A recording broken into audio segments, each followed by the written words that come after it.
Voilà. Donc maintenant, donc voilà, on va faire le Rambam, enfin Maïmonide dans le Guide des Égarés, partie de chapitre 30 qui part sur le Rakia. Et donc, comme je dis, Nachmanide, on avait vu que lui, il n'avait pas voulu expliquer. On a vu en fait a priori que dans la Gemara de ceux qui sont entrés dans le Pardes, on a l'impression que c'est ça en fait comment dire, le point central de toute l'histoire, de savoir s'il y a de l'eau d'en haut et de l'eau d'en bas, et qu'est-ce que c'est l'eau d'en haut et d'en bas, qu'est-ce que c'est couper les racines.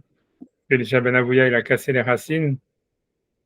Et qu'en fait, c'est comme si, ce qui sortait de tout ça, c'est qu'il y avait comme une sorte d'ange qui s'appelait Matatron ou Métatyran, qui était, que Elisha Ben Avouya, il a pensé que c'était un deuxième Dieu, quelque chose comme ça.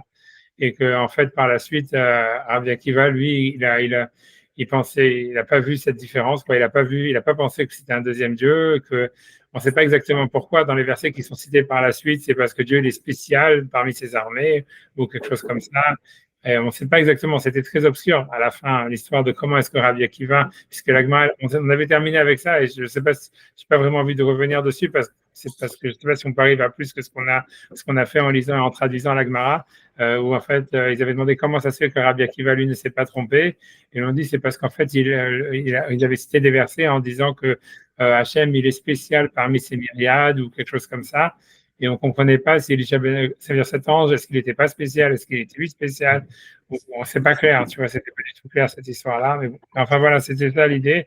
Et a priori, nous, on avait interprété que cette histoire de Matatron et de l'eau d'en haut et de l'eau d'en bas, en fait, c'est l'influence que l'être humain il a sur comment dire, la révélation d'Hachem dans le monde. Et que, en fait, c'était l'idée de savoir, c'est comme si, en fait, l'homme, il avait la dynamique aussi, il avait comme une possibilité, en fait, d'avoir une dynamique et de changer le cours de l'histoire et que ça aurait été ça ce que Elisha Ben Avouya voulait dire, c'est-à-dire qu'à partir du moment où c'est l'homme qui a une dynamique, qui influence comment est-ce que Dieu s'est réveillé dans le monde, donc en fait, si jamais il décide d'un autre chemin, en fait, Dieu il fait que suivre en fait ce chemin, et donc il n'y aurait pas un chemin, on va dire prédéterminé, qui serait en fait meilleur qu'un autre ou qui serait plus vrai qu'un autre, on va dire. Et ça serait ça, en fait, l'erreur d'Elisha Ben Avouya. Moi, c'est ça ce que j'ai l'impression d'avoir compris, quoi. Je pense qu'encore une fois, comme elle a dit Sarah la semaine dernière, on n'a rien compris, mais c'est pas grave. Mais c'est-à-dire qu'on a compris que c'est ce qu'on peut sortir. On ne peut pas tout comprendre. On peut, moi, c'est des bribes, quoi. C'est simplement pour résumer les bribes de ce que j'avais l'impression d'avoir compris. Et que voilà, et que voilà, donc ça, c'était ce que Elisha Ben Avouya, il a pensé. Et il y avait une erreur là-dedans, c'est-à-dire que voilà, que même si Matatron, il peut écrire les mérites d'Israël, etc., il y a quand même Hachem qui est au-dessus, dans le sens où, en fait, il y aurait un sens quand même prédéterminé. C'est pas dans la main de l'homme, comme si, en fait, ce serait égal s'il y aurait le bien ou le mal ou des choses pareilles. En fait, il y a un chemin prédéterminé quelque part où, en fait, Hachem, il voudrait que le monde, il aille dans une certaine direction. Et même si l'homme, il a un impact sur comment Hachem se révèle dans le monde, il y a quand même, il y a une sorte, on va dire, de direction ultime quelque part où, voilà, une source ultime c'est ce retour à la source, il aurait un sens, on va dire prédéterminé, quoi. C'est-à-dire, c'est vrai qu'en fait, faire la Torah, c'est revenir dans le Maaseh Bereshit, c'est relier le monde à son origine. Mais cette origine et ce lien avec cette origine, ça va dans une direction déterminée. Bon, voilà. Moi, j'avance, donc je fais maintenant que j'ai plus personne qui a mis sa caméra, donc c'est pas grave. Tu vois, mais j'avance quand même. Non, non, C'est pas je suis là, grave. je suis là. J'ai l'habitude, hein, mais moi, j'en sais rien. Alors, j'ai lu le Rambam, et voilà. Voilà. Donc, ici, le Rambam, il va commencer sur le Maaseh Bereshit. C'est-à-dire, bon, voilà, ça, c'est le passage, on va dire, à mon avis, c'est sûr que c'est le chapitre le plus significatif, on va dire, sur le Maaseh Bereshit du Rambam, justement, sur lequel lui va parler du Hakia, etc. Donc, il va poser des questions sur les passages qu'on a étudiés de la Torah. Voilà. Donc, voilà. Donc, il est Dash, Yesh Efresh ben Arishon Vatrala. Donc lui, il veut dire, donc comme d'habitude, quoi, sur le Rambam, que pour lui, toujours définir les mots, c'est toujours sa manière de réfléchir, voilà, quel en soit, quoi. En tout cas, donc il dit qu'il y a une différence entre ce qui est premier, Rishon, on va dire premier, et Atrala, et un commencement, on va dire. Veze she'atrala inimsat bema she'ayalot atrala, oimo.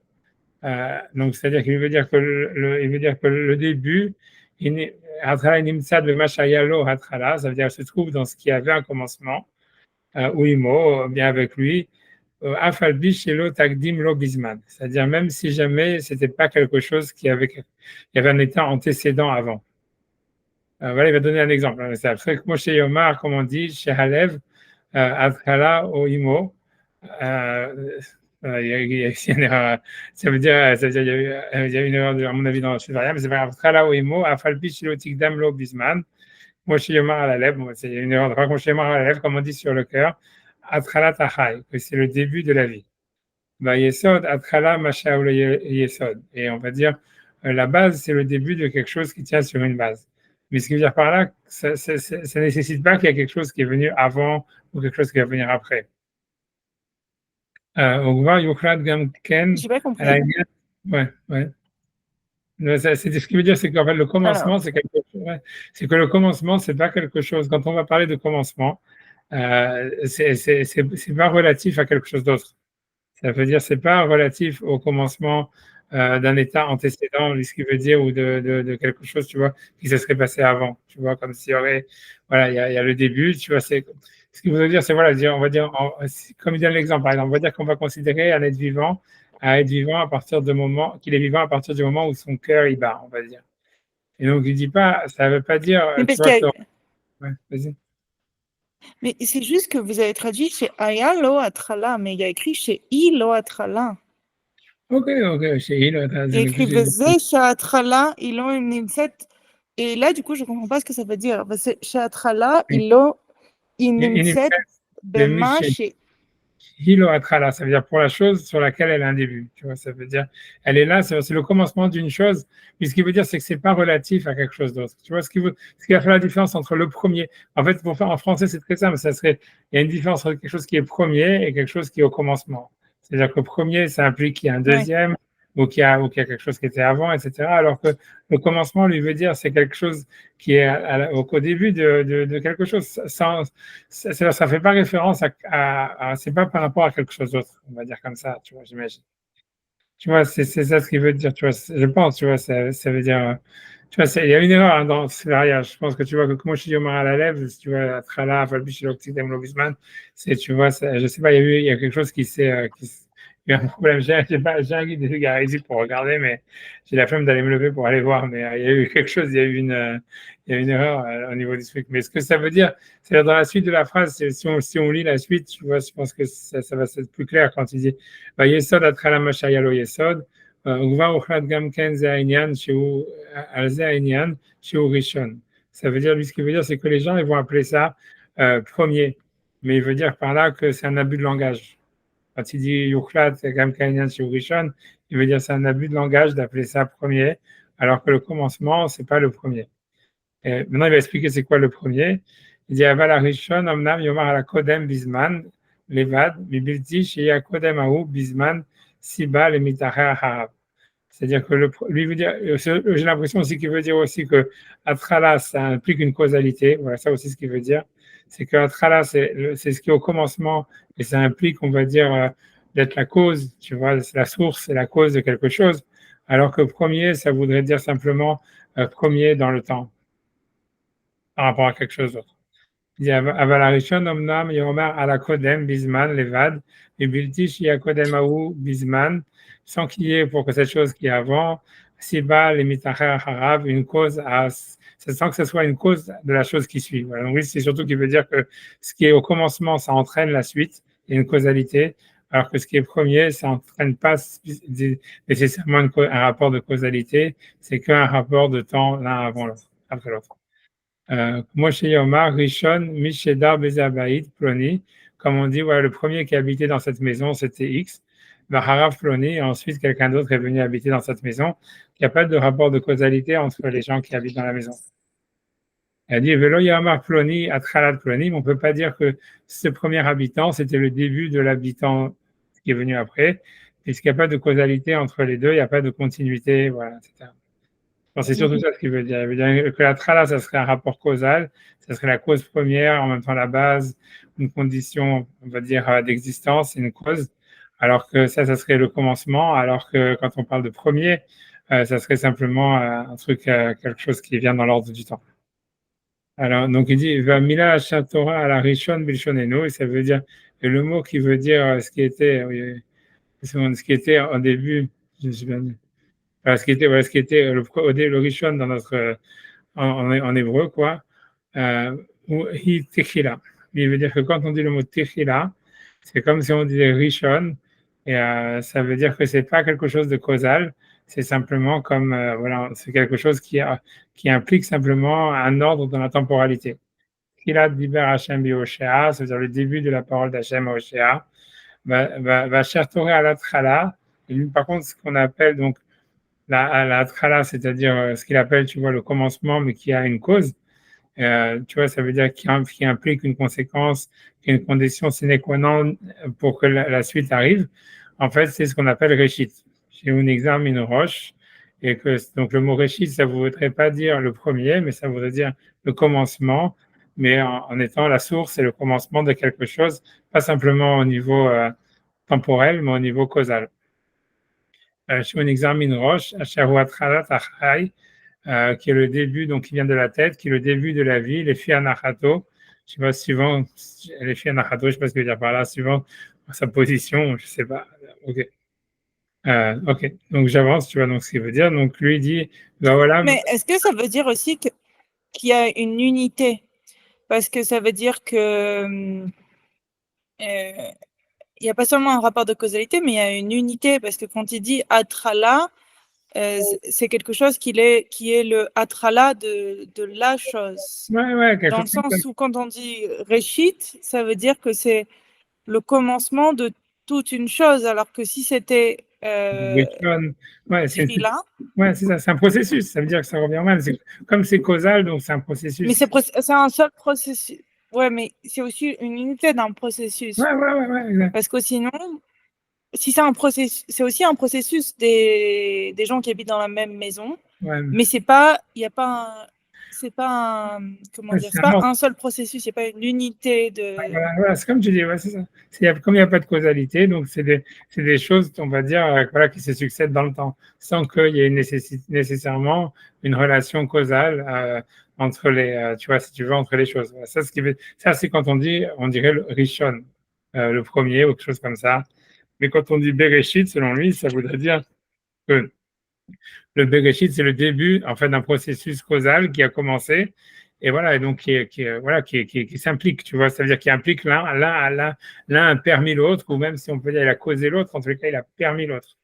Tu vois, mais en tous les cas, c'est comme tu dis, c'est une unité. Donc pour lui, lui, il va expliquer que le Bereshit, en réalité, c'est un système. C'est pas, ce qui veut dire, c'est pas qu'ils se sont passés en réalité, contrairement à ce que le sens littéral des versets, ça serait qu'il y aurait eu comme une sorte de le premier jour, Dieu il a fait ça, le deuxième jour, Dieu il a fait ça, le troisième jour, il a fait ça, comme si en fait chaque chose, elle aurait été créée en fait simplement tu vois, c'est-à-dire d'une manière, voilà, tu vois, c'est-à-dire comme quelque chose comme des événements juxtaposés dans le temps l'un après l'autre.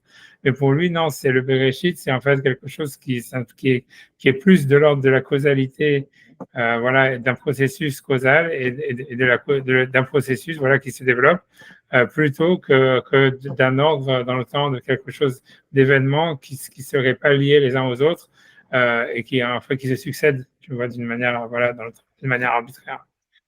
C'est ça ce que lui veut commencer à expliquer, tu vois. Tu vois, ça veut dire que lui va commencer à dire que, tu vois, donc lui il commence à dire du Vaolam, l'onivra batral moi chez Birano.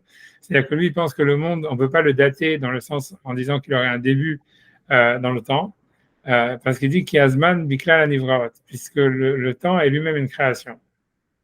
Donc, c'est-à-dire que lui, il veut dire qu'il ne peut pas y avoir eu, ça veut dire Bereshit, ça peut pas vouloir dire au début, au commencement de quelque chose. Tu vois, qu'on avait vu que déjà depuis le début, je ne sais pas si vous vous souvenez, depuis tous les cours qu'on fait, que c'était ça le problème, tu vois, que c'est le commencement de quoi, etc., qu'il y avait Rashi qui avait commencé à dire, etc. Là.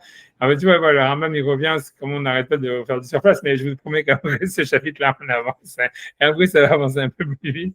Et en tout cas, donc lui, il se pose sur le même truc, c'est le début de quoi. Donc lui, il veut dire, en fait, c'est sûr que c'est pas le commencement, ce qui veut dire, c'est le commencement d'un processus, c'est-à-dire qu'au début, c'est-à-dire ce qui veut dire, il y a un processus qui a commencé, et c'est pas situé dans le temps, la chose dans laquelle on parle, puisque le temps, il n'était pas créé, grosso modo, Et donc, le Bereshit, ça voudrait dire le début du processus. Ça indiquerait le début d'un processus causal plutôt que, en fait, l'organisation d'événements qui se sont passés dans le temps. Voilà, ça, c'est ce que lui veut dire. Donc, ça dit, voilà, Mlonivra Batra Zmanit, moi, je sais bien, nous, on ne peut pas dire qu'il y avait un temps dans le moment de la création du monde, qui a Zman, parce que le temps est lui-même une création. On l'a dit Bereshit. Donc, Bereshit, ça veut dire le début d'un processus ou une condition qui aurait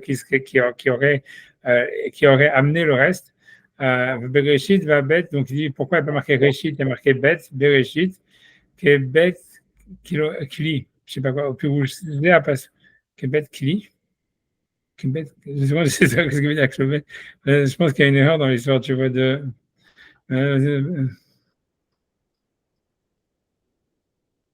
Bête cli. Je ne sais pas ce qu'il veut dire. Ça veut dire bête qui est bête. Il y a quelque chose, à mon avis, qui manque. Tu vois, ça veut dire, bref, peu importe ce que ça veut dire. Ça veut dire dans le début, peut-être, je ne sais pas. Eux, ils ont traduit comme ça en anglais. Mais je ne suis pas certain que c'est ça ce que ça veut dire. Il faudrait vérifier dans le texte normal. Au Birouge à Passouk à Amiti, ça veut dire le sens de ce verset, selon lui, le véridique, qui va être là, ça veut dire qu'au début, Bara Eloka Elionim Batartonim.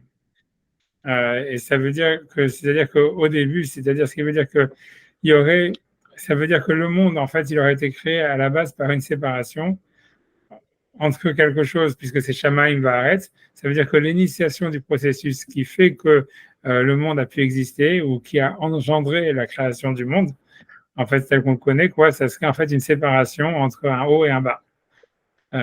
C'est ce que veut dire. Et ça veut dire que, encore une fois, tu vois, c'est pour ça quand je vous dis que la centralité du Rakia qui apparaît dans le troisième jour, ça reste, tu vois, pour le Rambam et tout ça, c'est qu'on a l'impression que cette séparation, en fait, est une réunification à travers une séparation, ça serait l'essence même du Maaseh Bereshit qui existait, en fait, déjà depuis, qui a commencé avec le premier jour, quoi.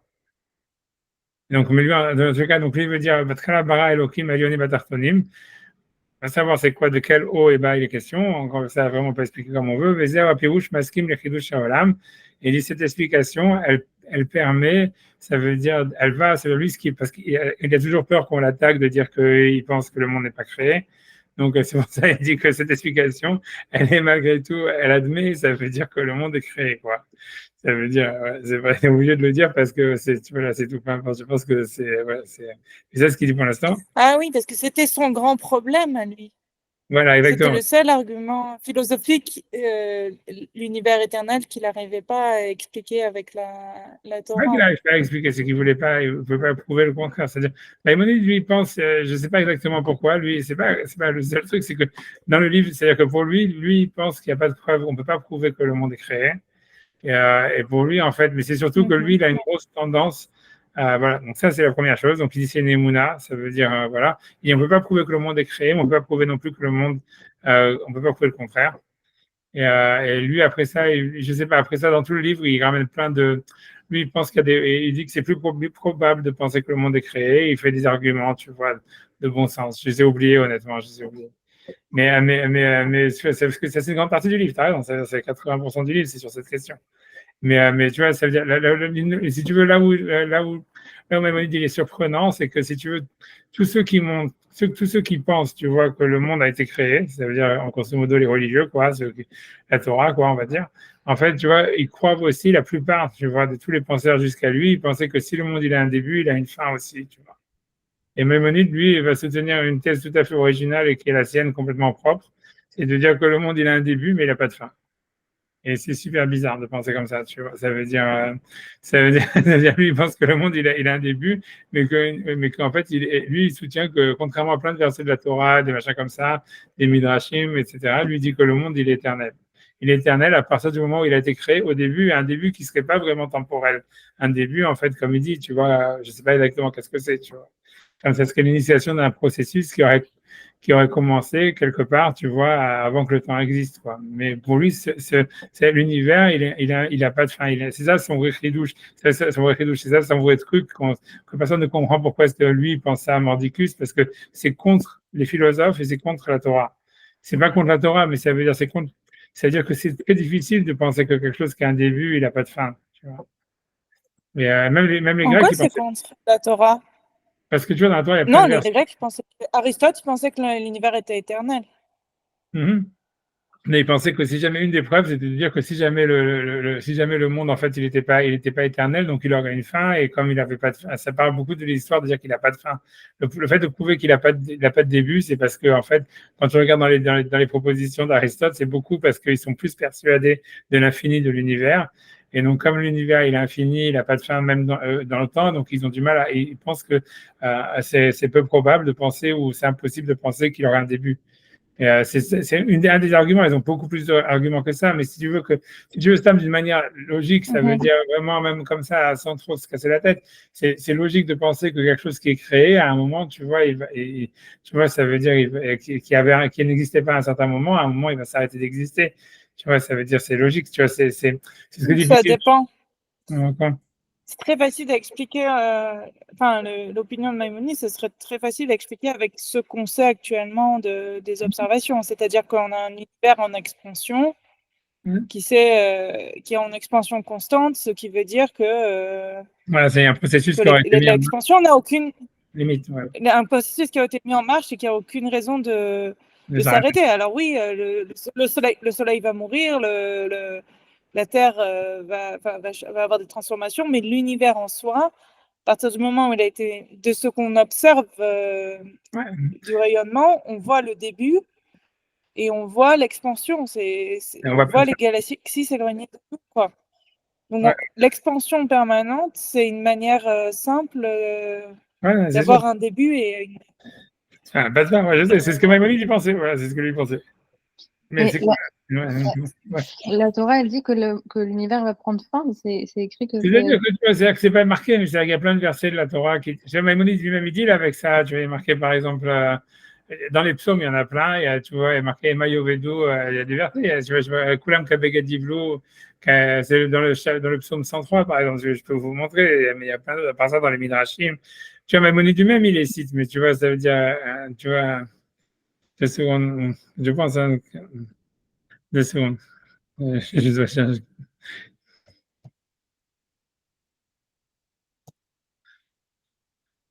Par exemple, voilà, ici, un verset, par contre, ça veut dire, il y en a plein d'autres, tu vois, mais ça veut dire, voilà, ça, ça, j'arrive, je vais changer, oui, c'est bon, je viens déjà arriver, voilà, c'est ça, voilà, ça arrive, voilà, c'est ça. Donc ça, c'est dans les psaumes 102, par exemple. Il y a un verset mais il y a plein de versets comme ça dans la Bible. C'est pas dans la Torah explicitement du tout, mais dans la Bible, oui. Par exemple, ici, voilà, il y a les Fanim Maaret Siasadza.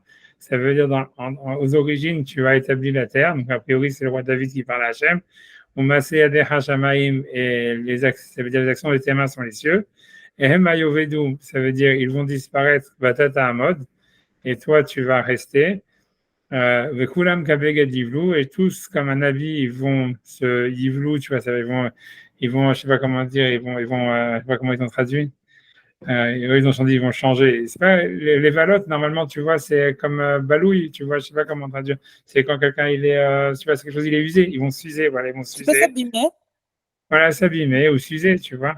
Comme ça, tu vois, calez-vous, je t'achalifem, comme un habit, tu vas les changer, et tu les changeras. Mais toi et tes années ne s'arrêteront jamais. Tu vois, par exemple, ça c'est, tu vois, ça c'est un truc dans les psaumes. Dans la Gemara, si vous voulez, il y a le Midrash qui est très connu qui dit que le monde est dur 6000 ans et qu'après 6000 ans, le monde il revient à Tohu et que voilà, et que Hachem, donc ça veut dire le monde il a une fin. Ça veut dire, je peux vous montrer cette Gemara là du monde qui a 6000 ans. Hein. Ça veut dire, donc il y a plein de passages de la Gemara qui semblent dire, hein, tu vois, que le monde est dans les psaumes. Ça, c'est un truc qui m'est sorti comme ça, mais dans les prophètes, tu vas trouver plein de versets comme ça. Alors David, lui, le Rambam, il va dire tous ces versets, en fait, c'est des allégories. Ça ne veut pas dire vraiment que l'univers va truquer, c'est que, voilà, tu vois, c'est imagé. On voit bien que tous ces versets des prophètes, ça peut être pris comme de la poésie ou des images, des choses pareilles. Et voilà, c'est ce que Maïmonide va dire. Mais encore une fois, c'est-à-dire que quand tu as un auteur du Moyen Âge qui va, tu vois, qui va prendre des versets de la Torah ou des Navis et qui va dire non, mais c'est une comment dire, c'est une image, c'est une parabole. En fait, voilà quoi. Tu vois, c'est l'idée, c'est ok, mais qui tu es pour dire ça, tu vois? C'est-à-dire, moi aussi, je peux dire que faire Shabbat, c'est une parabole. Tu vois, tu vas manger kasher, c'est une parabole. Tu vois, c'est ce que par la suite, tu vois, les réformes, ils vont dire, tu vois. Et c'est pour ça, tu vois, que ça veut dire que, c'est-à-dire que, tu vois, c'est très difficile, tu vois, pour un, je sais pas comment t'expliquer, c'est-à-dire que, tu vois, c'est vrai qu'on va dire, il y a des versets on dit qu'ils ont pas, faut pas les prendre au sens littéral. Mais si tu veux, un arabe ou n'importe qui, tu vois, il va dire ça qu'en extrême urgence, tu vois ce que je veux dire. Tu vois, ça veut dire, on va dire, ah, voilà, comme c'est impossible d'expliquer ça dans le sens littéral, alors on dit, ah non, c'est un mashal, c'est une parabole et tout ça. Mais là, en fait, tu vois, je veux dire, on a l'impression que Maïmonide, tu vois, pour lui, c'était complètement une absurdité de penser que l'univers allait avoir une fin. C'était complètement des choses impensables, complètement, voilà, impensables, à tel point que, tu vois, si tu veux, il s'est senti obligé si tu veux, de changer, tu vois, le sens littéral des versets, de changer, de changer le sens des midrashim, de tout ça, donc dans tout le livre. Si tu veux, Maïmonide, il fait un combat sur deux fronts dans la deuxième partie du livre, qui est la partie principale, c'est une partie et un combat contre les philosophes grecs qui disent que le monde n'avait pas de début. Et c'est un combat, tu vois, qui l'occupe sur beaucoup de chapitres. Et ensuite, un combat contre les rabbins qui disent que le monde aura une fin. Si tu veux, avec ça, tu résumes, tu vois, une grande partie de la deuxième partie du Guide des égarés, qui est sur ça, quoi. Et que, bon, tu vois, je veux dire, pour un citoyen lambda comme moi, tu te demandes, bof, je sais pas qu'est-ce qui lui arrive, tu vois, qu'est-ce qui l'intéresse. Tu vois, qu'il fallait défendre le fait que le monde est créé, qu'il avait un début, ça veut dire, on comprend qu'il y avait un enjeu parce que les mecs, ils abandonnaient la Torah et que si tu crois pas que Dieu, il a créé le monde, c'est très difficile après de penser que la Torah est vraie.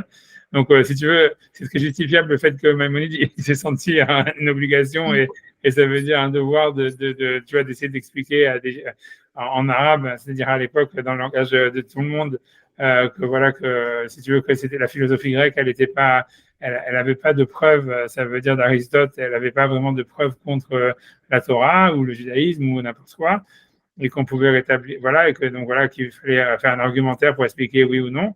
Mais voilà, mais qu'après ça, il a jugé que c'était tellement important pour lui de penser que le monde, il n'avait pas de fin. Et en fait, c'est à cause de ça qu'il a été, si tu veux, une des raisons pour lesquelles les rabbins sont opposés à lui, c'est à cause de ça. C'est parce que, tu vois, et ça, c'était arbitraire, tu vois, c'est-à-dire, est-ce que tu comprends, c'est pas que c'est arbitraire, mais tu comprends pas vraiment quel intérêt il avait, même si toi, en tant que scientifique, ou je sais pas, tu penses que c'est sûr que l'univers, il n'a pas de fin, et qu'est-ce que tu en as à faire de mettre. Non, je n'ai pas dit sûr, mais j'ai dit. Non, mais c'est lui, dit sûr, j'ai dit que. Mais pour Maïmonide, c'est parce que je veux dire, c'est que Maïmonide devait être complètement certain de ça, si jamais tu comprends, il s'est tellement impliqué là-dedans. Tu comprends? C'est-à-dire que normalement, il avait rien à foutre. Tu vois, normalement, à l'époque, tu comprends, les gens, ils écrivaient pas des livres stamp parce qu'ils voulaient publier, alors, tu vois, je pense, ou faire de l'argent, ou j'en sais rien. Ça veut dire que, si tu veux, c'était pour le guide des égarés, c'était écrit, tu vois, pour sauver les Juifs, si tu veux. Et Maïmonide, il prenait un risque énorme en écrivant ce livre par rapport au rabbinim, etc. Si jamais il n'avait pas, si tu veux, comment dire, il s'était pas lui-même impliqué dans ce truc-là de dire que le monde, il n'avait pas de fin, selon lui, et que tous ces versets-là, qu'il y a dans les psaumes, qu'il y a dans Isaïe, dans plein de passages de la Torah, dans les Midrashim, tout ça, c'était des allégories, il fallait pas les prendre au mot. S'il n'avait pas dit ça, tu comprends, le livre, au niveau des rabbinim, tu vois, du monde orthodoxe, si tu veux, de l'époque. Il aurait eu du succès. Ben, il n'aurait pas été brûlé, en tous les cas, ça aurait été déjà pas mal. Et tu vois, tu vois alors que tu vois que non seulement tu vois le guide des égarés, tout ça, le Mishneh Torah, où il n'y avait rien de mal, ils ont été brûlés, tout ça, etc. En fait, beaucoup à cause de ça, tu vois. Et tu te demandes, tu vois, pourquoi. Moi, ce que je me demande, c'est pas, je questionne pas les dire, c'est que je me demande pourquoi c'était tellement important pour lui de le dire, tu vois ce que je veux dire. Si tu vas sortir un livre, etc., que tu veux sauver les Juifs et tout ça, et que tu sais que ce sujet-là, il est tendancieux, qu'est-ce que ça peut foutre, tu vois, de savoir si le monde, il a une fin ou il n'a pas de fin, tu peux m'expliquer? Moi, je pense que c'est essentiel. Pourquoi? Qu'est-ce qu'il y a d'essentiel? Non, je sais pas, vas-y, je voulais pas te faire. Ah non, mais vas-y, c'est intéressant. Non, mais moi, je pensais que c'est essentiel parce que, en fait, pour les gens qui va chercher à convaincre dans le guide des égarés, il va chercher à convaincre des gens qui lisent les philosophes grecs de son époque. Parce que quand on dit c'est fait pour tout le monde, c'est pas vrai. C'est fait pour les intellectuels juifs qui se disent que la Torah, elle est, qui remettent en question les trucs de la Torah. Et je pense que c'est quelque chose d'essentiel de dire. Je pense que, alors moi, je pense que à mon avis, il était beaucoup dans le monde, de le peu que j'ai étudié, de ce que moi j'ai beaucoup aimé, il est beaucoup dans le émet. Donc ça lui ressemble pas de dire quelque chose et de pas dire qu'est-ce qui va pas. Mais et ensuite, je pense que pour les gens qu'il essaie de convaincre, c'est aussi essentiel de dire ça. Parce que quand on dit le monde aura une fin, même ce verset-là, c'est très facile de dire ils vont s'abîmer comme des vêtements, d'accord? Les étoiles, elles vont arrêter de brûler. Je pense que même à l'époque de Maïmonide, ils avaient une vague idée. Ils n'arrivaient pas à mettre de temps, mais ils avaient une vague idée qu'il y avait des processus qui s'arrêtaient. Mais le changement ne veut pas dire la fin, en fait.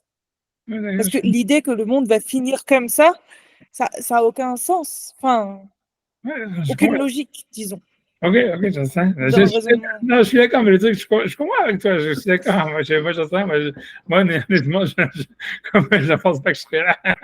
Quand ça arrivera, tu vois, donc je veux dire, bon, mais ce que je veux dire, pour moi, c'est pas un truc qui m'empêche de dormir la nuit, quoi, je veux dire, tu vois, c'est-à-dire, je sais pas, tu vois, pourquoi, c'est tout ce que je demande, tu vois, c'est qu'on a l'impression que pour Maïmonide, parce qu'en fait, l'idée, c'est qu'on a l'impression que pour Maïmonide, honnêtement, pour savoir l'histoire, je pense que Maïmonide y pensait, et c'est ce qui se transparaît dans le livre, c'est que, en fait, c'est comme ça revient à ce que je vous dis tout à l'heure, à ce que je suis dit plein de fois, c'est que comme Maïmonide, il pense que en fait Hachem, il est quand même dans l'univers, tu vois, c'est-à-dire que même si Hachem il est transcendant à l'univers, il est aussi immanent dans l'univers, et donc pour lui, ça voudrait dire que si jamais en fait l'univers il avait une fin, c'est comme si Dieu il avait une fin quelque part.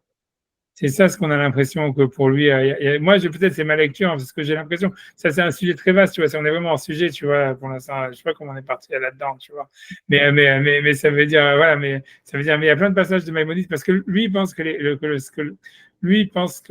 dire, que les mitzvot de la Torah ou la volonté d'Hachem, si on peut parler comme ça, en fait, ce qui est la volonté d'Hachem, quand il a créé l'univers, il y aurait l'expression d'une volonté qui est retraduite dans les paroles de la Torah. En fait, pour lui, c'est les lois de la nature, les lois de la Torah, en fait, elles sont en adéquation l'une avec l'autre et elles sont en fait de la même, on va dire du même, voilà, ça veut dire elles viennent du même, de la même, je sais pas comment expliquer, du même système, du même processus, je sais pas quoi, de la même origine en tous les cas. Et pour lui, en réalité, dire que les lois de la nature elles vont changer ou que l'univers va disparaître, un truc comme ça, pour lui, ça voudrait dire en fait que aussi les lois de la Torah aussi, mais plus pour lui, j'en ai l'impression que ça voudrait dire que c'est comme si Dieu lui-même, il allait disparaître ou il allait changer ou quelque chose comme ça. Et pour lui, comme je dis, parce que comme Dieu, il est aussi immanent, Dieu, il est dans la matière, même s'il n'est pas matière, il est aussi dans la matière. Dire que la matière, elle disparaîtrait, moi j'ai l'impression que c'est ça beaucoup ce qui le pousse à dire que le monde est éternel, etc. C'est parce que l'univers est éternel. Moi, j'ai l'impression, peut-être c'est comme toi, peut-être c'est un truc scientifique, à part ça, je sais pas, tu vois. Mais dans le livre, on a plus l'impression que c'était ça, c'est que si l'univers n'est pas éternel, c'est comme si Dieu lui-même, il n'était pas éternel. On a l'impression comme ça, tu vois, parce que moi, c'est ce que j'ai l'impression. Maintenant, je peux me tromper. Mais en tous les cas, bref, de toute façon, ça, c'est une parenthèse, tout ça. Je sais pas, ça veut dire, avancer, mais ça veut dire, pour lui, en tout cas, ce qu'il veut dire, en tous les cas, c'est que, voilà, donc, mais même pour lui, tu vois, même quand lui veut dire que le monde est créé, lui, il dit le monde est créé, il a un début, tu vois, quand il dit, c'est pas un début temporel, c'est pas un début qui s'inscrit dans le temps. Je reviens maintenant au texte qu'on était là-dedans. Tu vois, ça veut dire. Une question, c'est le seul à avoir jamais dit ça? C'est-à-dire, il n'y a personne d'autre qui a jamais dit la même chose que lui? C'est génial. Je sais ce que je te dis. Je sais. D'abord, j'ai pas lu tout le monde pour dire je sais. Et même ce que j'ai lu, j'ai pas tout compris. Hein. Comme tu vois bien, moi, je suis un spécialiste de la lecture, tu vois, sans comprendre. Non, mais je sais. À mon avis, clairement, je pense, tu vois, ça veut dire, je sais pas. Peut-être après lui, il y en a d'autres évidemment, mais avant lui, personne, je pense, n'avait dit ça.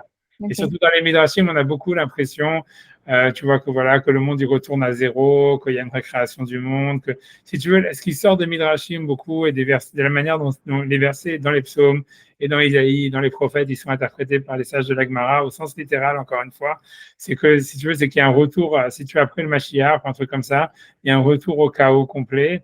Avec une récréation du monde, comme si tu vois, il y a le Shabbat, ou il y a le Yovel, ou des trucs comme ça, il y a des cycles, et en fait que le monde, en fait, il est recréé, et il y a voilà, c'est des cycles de création, de destruction, et voilà, et que ça revient à plus ou moins à zéro, que le sens de ces créations, de ces cycles, quel est-il, c'est pas clair du tout. Voilà quoi, c'est un truc comme ça, tu vois. C'est ça ce qui transparaît des Midrashim, normalement, la doxa, c'était ça, tu vois, voilà, c'était pas. Mais c'est pas vraiment différent, en fait. Un changement n'est pas la fin, en fait. Parce que si c'est un cycle. Ouais, ça revient. C'est comme tu as vu dans le verset. Si tu vas les changer, donc c'est OK, on peut expliquer que voilà, il y a. C'est un changement n'est pas. Pas une remise à zéro. Enfin, voilà. Ça veut dire, tout ça, c'est un autre sujet, ça, l'histoire. J'ai pas envie d'entrer là-dedans. Parce que tu vois, c'est vraiment un autre sujet. C'est vraiment un autre sujet, mais si tu veux, voilà. Mais c'est vrai que Maïmonide, en fait, je pense que c'est le premier parmi les auteurs juifs qui a dit ça, quoi. Même si lui-même, il a beaucoup, on va dire, emprunté à des auteurs antécédents. Tu vois, comme Saadia Gaon et d'autres, eux, ils disaient pas ça. Ça veut dire, ils n'allaient pas jusque-là. Ils n'allaient pas du tout jusque-là. Ils n'allaient pas jusque-là. Et, bref, tu vois, enfin bref, voilà. Mais bon, c'est pas le sujet, mais voilà, tu vois, bref, voilà, en tout cas, lui, en tout cas, voilà, donc lui, c'est pour ça qu'il est obligé de dire oui, mais le monde est créé, parce qu'il est obligé de le répéter dans le guide des égarés à plusieurs, parce que comme il sait que ce qu'il va dire, ça peut être pris, ça peut être mal pris, donc il est obligé à chaque fois de dire, de dire à chaque fois dans quelle équipe il joue quoi, tu vois, ça veut dire, ça veut dire que lui, quand le monde est créé, etc. Ok, alors ouais, ok, donc là maintenant il rentre dans une histoire de comment est-ce que le temps pouvait exister avant la création du monde. Alors, c'est parce qu'il dit voilà, dans les Midrashim, on voit pas ça, et dans la création du monde, on a l'impression qu'il y a eu du temps. Donc lui il va commencer à expliquer un peu, tu vois, voilà, donc j'avance, tu vois, donc il dit, donc il dit, donc ce que tu vas trouver dans les Chachamim, c'est les Chachamim, ce qui est dans les Midrashim, Nimsa Kodem Briata Olam, il semblerait avoir pensé qu'il y avait un temps existant avant la création de l'univers, mais sous Pakmeod. Donc lui, il pense que c'est très. C'est-à-dire qu'il est d'accord qu'il a trouvé ça dans des Midrashim, mais il dit pour lui c'est très douteux. C'est ce qui veut dire qu'Izeudat Aristote, car ça c'est l'avis d'Aristote, Asher ça veut dire que lui, au début, il pensait, Aristote lui pense, Asher Shazman Lo Yetsuya Lo Atrala. Mais il pense Aristote pensait que le temps ne pouvait pas avoir de début. Pour lui, c'était une des raisons pour laquelle l'univers était éternel, c'est parce qu'il ne pouvait pas y avoir de début au temps. Il dit Baiser Megouné. Et ça veut dire, lui, il pense que cette idée, parce qu'il avait déjà pas prouvé, qu'il pensait qu'on peut que dire que le temps ne pouvait pas avoir de début, c'était pour lui une erreur. Ok, donc maintenant il va expliquer comment ça marche dans la Torah, puisqu'on voit il y a des jours, il y a Yom Rishon, Yom Sheni, etc., il y a Bereshit et tout ça. Donc c'est pour ça maintenant, moi je vous fais faire ça pas parce que c'est lié à ce qu'on étudie, tu vois, surtout quand il va arriver sur le Rakia. Voilà, c'est tout. Donc ce qui a amené les Chachamim juifs, c'est-à-dire à penser qu'il y aurait eu du temps avant la création du monde, ou Metsaam, c'est parce qu'ils ont trouvé Yom Echad, Yom Sheni. Voilà, Vevin Omer, ils ont compris que ça voulait dire Zéama Amar de tous ces passages, et Taïnian al-Pshuto, ça veut dire qu'il fallait prendre ces versets dans le sens littéral. Vechachav she'achar shelo haya sham galgal sovev. Donc ils ont pensé que du fait que le premier jour jusqu'au quatrième jour, donc il n'y avait pas d'astre, Velo Shemesh, ni de ciel, ni de soleil. Baiser d'avoir Shua Yom Rishon. Comment est-ce qu'on pouvait mesurer quel était le Yom Rishon, le premier jour?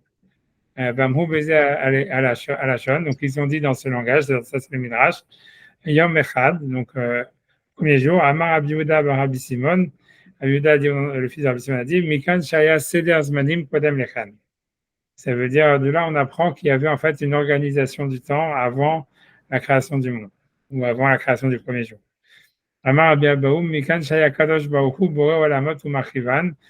on apprend qu'Akadosh Baruch Hu crée des univers et les détruisait. Donc ça, c'est un mélange aussi super connu qui est dans la théorie des cycles universels. Que nous, on serait dans un monde aussi qui va être détruit, etc., puisqu'il y en a eu déjà bien avant, il y en a eu déjà avant et bien après. Donc tout ça, tu retrouves dans les Midrashim, etc. Mais voilà. Donc, ok. Et donc, peu importe, je dis, et lui dit penser qu'il y avait des mondes, des univers avant et qui ont été décrits. Pour lui, c'est encore plus stupide que de penser que le temps, il est nécessairement, ça veut dire, il est nécessairement éternel. Ok, donc je descends le truc. Ok. Bonen. Donc voilà, il dit maintenant, regarde, Maché Uksha Alehem. Donc maintenant, regarde ce qui était difficile pour eux de comprendre. C'est-à-dire que comment le temps pouvait exister avant le soleil qu'on connaît. Il dit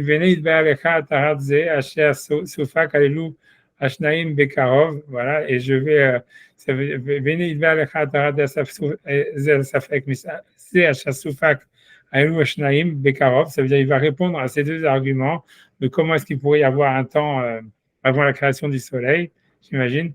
Bekarov, rapidement, Elohim. Donc voilà, voilà, bref, donc ça veut dire il va répondre des arguments à Elohim. Imlo Ratsu Elu Ashnaim Lomar Shei Efsham et Bilti Seder Zmanim Kodem Lekar. Donc lui il pense que c'est à part ça, lui veut dire c'est une erreur que d'interpréter même le Midrash dans ce sens littéral, parce que Imlo Ratsu et Ashnaim, ils n'ont pas voulu dire ces deux rabbanim en disant qu'il ne pouvait pas y avoir eu de temps avant la création du monde. Parce que ça, c'est vraiment penser que le monde est éternel. Et tout celui qui croit à la Torah, il doit s'éloigner de ça, de croire que le temps est nécessairement éternel ou que le temps existait avant l'univers. Et que c'est donc ce midrash, il faut l'interpréter encore une fois d'une manière parabolique, tu vois, comme étant une allégorie ou quelque chose comme ça, comme le Mahamar de Rabbi Eliezer, Shamaim Mechan Nivraou, Rabbi Eliezer, il a dit d'où le ciel a été créé, ou là-bas, ça c'est un passage d'avant dans un autre paragraphe du Rambam qui parle là-bas du monde qui a été créé à partir de la neige et des trucs comme ça. Sauf d'abord, donc la fin de la conclusion, l'otabit be'elu mekomot, les Mahamar Omer, ça veut dire tous ces passages-là qui semblent dire que voilà le temps est éternel, que le temps existait avant la création du monde, ou qu'il y aurait eu des univers qui auraient été détruits avant. Il ne faut pas regarder ces passages. Donc voilà, il ne faut pas les voir au sens littéral, j'imagine. Le Belo Amkomad, les Mahamar Omer, comme quelque chose qui te dirait quelque chose de littéral. Donc, j'ai déjà dit que la base de la Torah en entier, que c'est Dieu qui a créé le monde. L'Omidava Bezula d'Atralazmanit, ça veut dire pas à partir de rien, ça veut dire a priori, Bezula d'Atralazmanit, sans qu'il y ait le début d'un temps, même avant.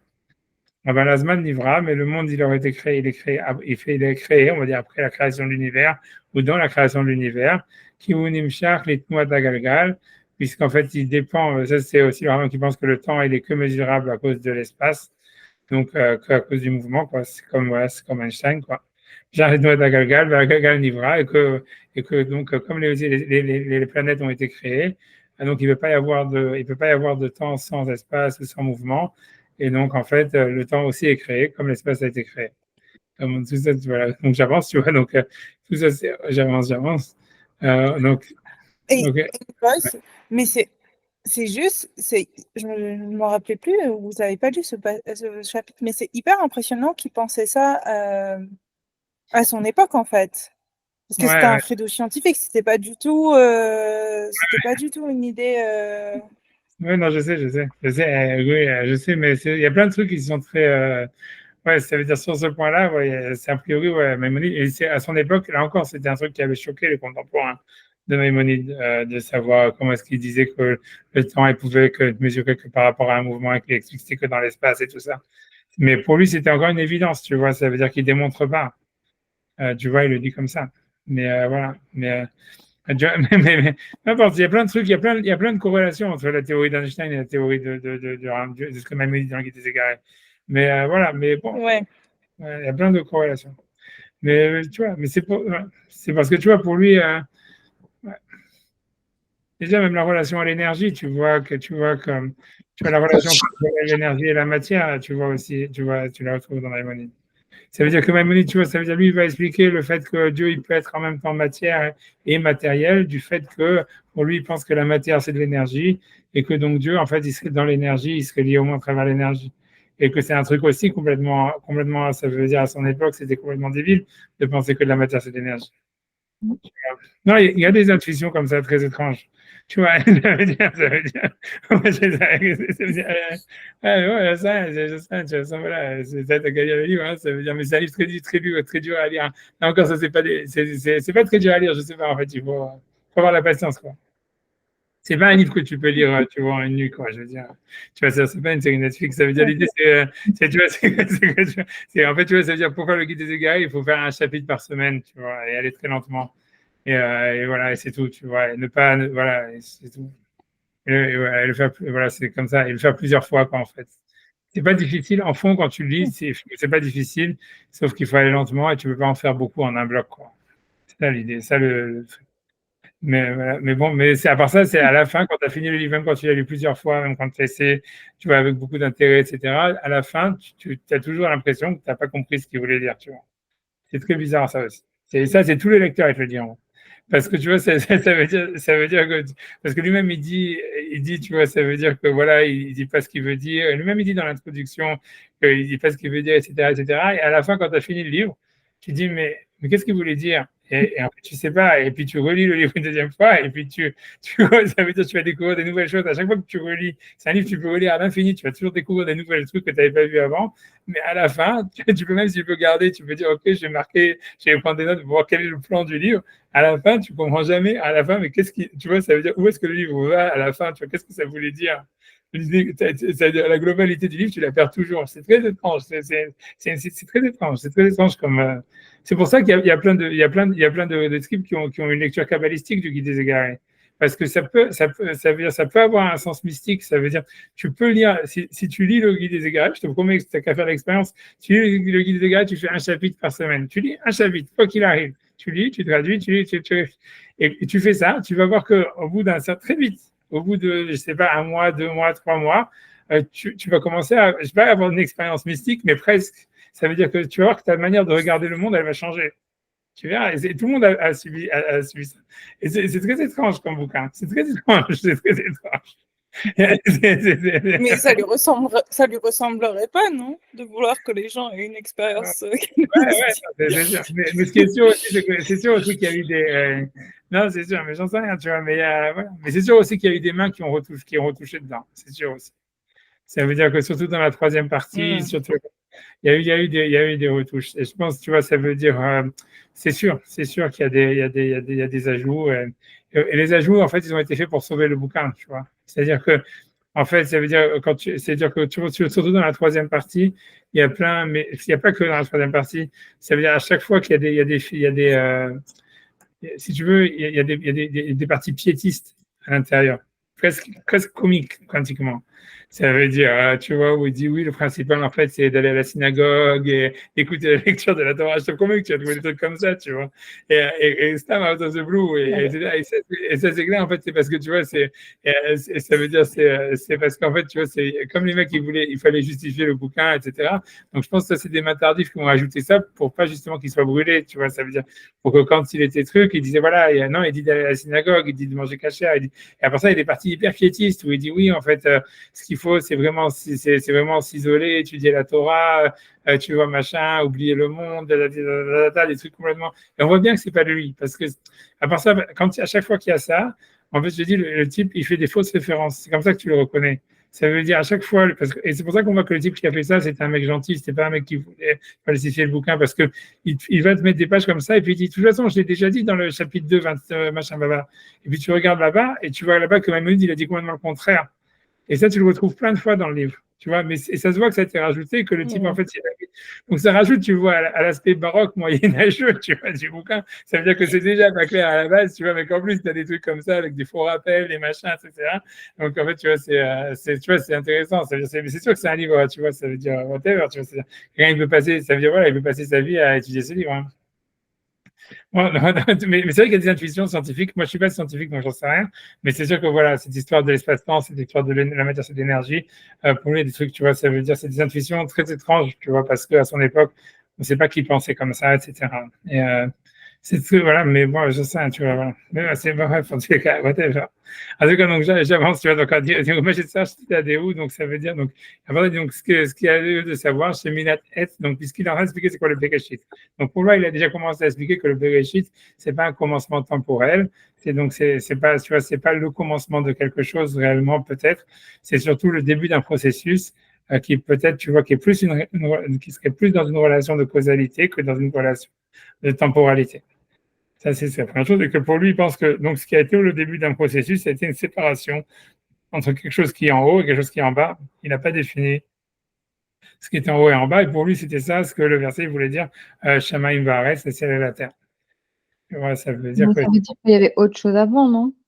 Et c'est le début d'un cycle. Spécialement, tu vois, pas spécialement, tu vois, il dit qu'il a créé de rien du tout. Lui, il veut dire le monde, il a été créé de rien. Tu vois, pour lui, c'est aussi, ça veut dire que lui, il s'oppose avec le fait de dire qu'il y aurait eu un matériel au début. Enfin, il veut a priori, ça, il s'oppose pas mal sur l'idée qu'il y aurait un matériel premier, que Dieu l'aurait formé, etc. Okay. Peut-être que oui, en tout cas, lui, en tout cas, lui, il dit qu'il y a eu une séparation entre en haut et en bas, quelque chose en haut, quelque chose en bas. C'est ça le début d'un processus. Qu'est-ce qu'il y avait avant? Il dit, il y avait Milo d'Avar, je pense qu'il dit, on a vu, il disait de Maïn, il dit du néant. Je ne sais pas s'il utilise le mot néant.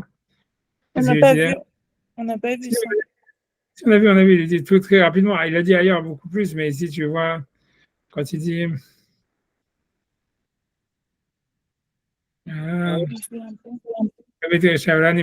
L'omidava. Tu vois, l'omidava. L'omidava. Tu vois, ça veut dire pas d'une chose. À partir de rien. Ouais, c'est ça, pas d'une chose. Ouais. C'est Donc surtout lui, parce que tu vois, voilà. Parce qu'après ça, tu vois, en disant l'omidavar, il veut éviter le mot néant, bien que le texte est en arabe, donc je ne sais pas comment c'est marqué en arabe, tu vois, mais c'est-à-dire que tu vois, tu vois, c'est parce que dans la Kabbale, ils utilisent le mot néant, tu vois, yesh me'ayin, mais en fait, tu vois, ils font un tour de passe-passe en disant que le néant, c'est quelque chose, tu vois. Dans la Kabbale, le ayin, c'est quelque chose.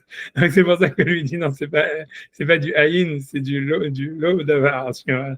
Ça veut dire de quelque chose qui, tu vois, qui était, tu vois, mais voilà.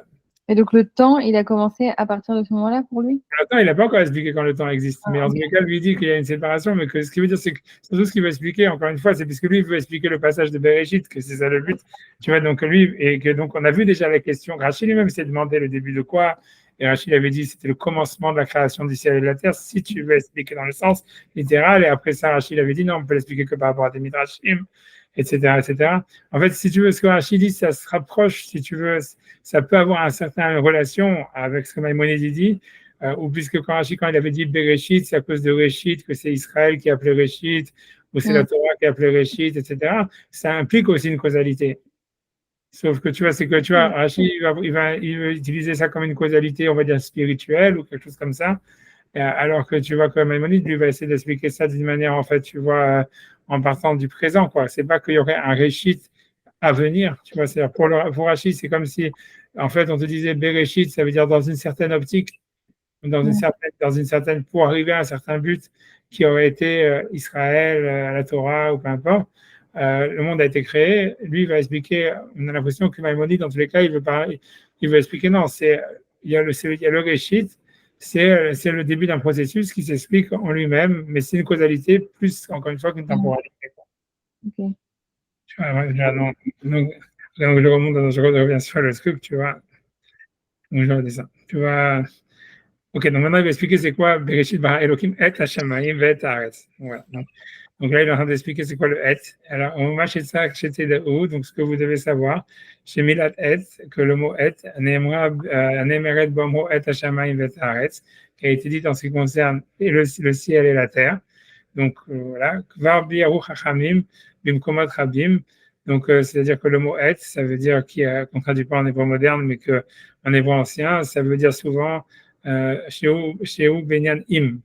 Ça veut dire qu'il y a quelque chose qui a été créé avec le ciel et la terre. Yatsu Beze, Ah, c'est vrai? Ouais, ça c'est toujours ça. C'est pas comme c'est pas avec un COD, parce qu'en hébreu moderne on le met. En hébreu, en moderne, ils le mettent, ils voulaient l'enlever et tout ça, etc. Dans la grammaire. Je sais que c'était un débat chez les trucs, mais en fait, en hébreu, ça veut dire en hébreu ancien, ça veut dire la tradition que nous on a, c'est que c'est la tradition de la Gemara, de la Mishnah et tout ça, c'est que dans la Torah, en tout cas, c'est que le et, c'est les rabots. Ça vient inclure quelque chose qui est secondaire, qu'on n'a pas mentionné, parce qu'il est très secondaire en général. Comme par exemple, on dit. Ok, je ne savais pas. Et c'est tout le temps comme ça, tout le chumash? On essaye, tu vois, ça veut dire, c'est pour ça on dit que, tu vois, ça veut dire l'idée, c'est que, voilà, c'est que, il y a marqué que, c'est quoi, il y a une passage d'Agmara avec, c'est le Rav de Rabbi Akiva, qui s'appelait Nahum Ishgamzu, qui était Doresh tous les items chez Batora. Il étudiait, donc, c'est une Gemara qui est connue, tu vois, jusqu'à, que je pourrais la montrer, si vous voulez, on peut la faire, mais bon, je sais pas, faire cette discrétion en plus. On peut la faire, puisque si c'est dans Maïmonide, il le ramène, tu vois, à Job, allez, on va la trouver, allez, comme ça fait une marre. 2 secondes, je vais la trouver. Si j'ai 2 secondes, j'espère que je vais la trouver. Si je ne la trouve pas, c'est une échec. 2 secondes. 2 secondes. J'espère que ça va venir rapidement. 10 secondes.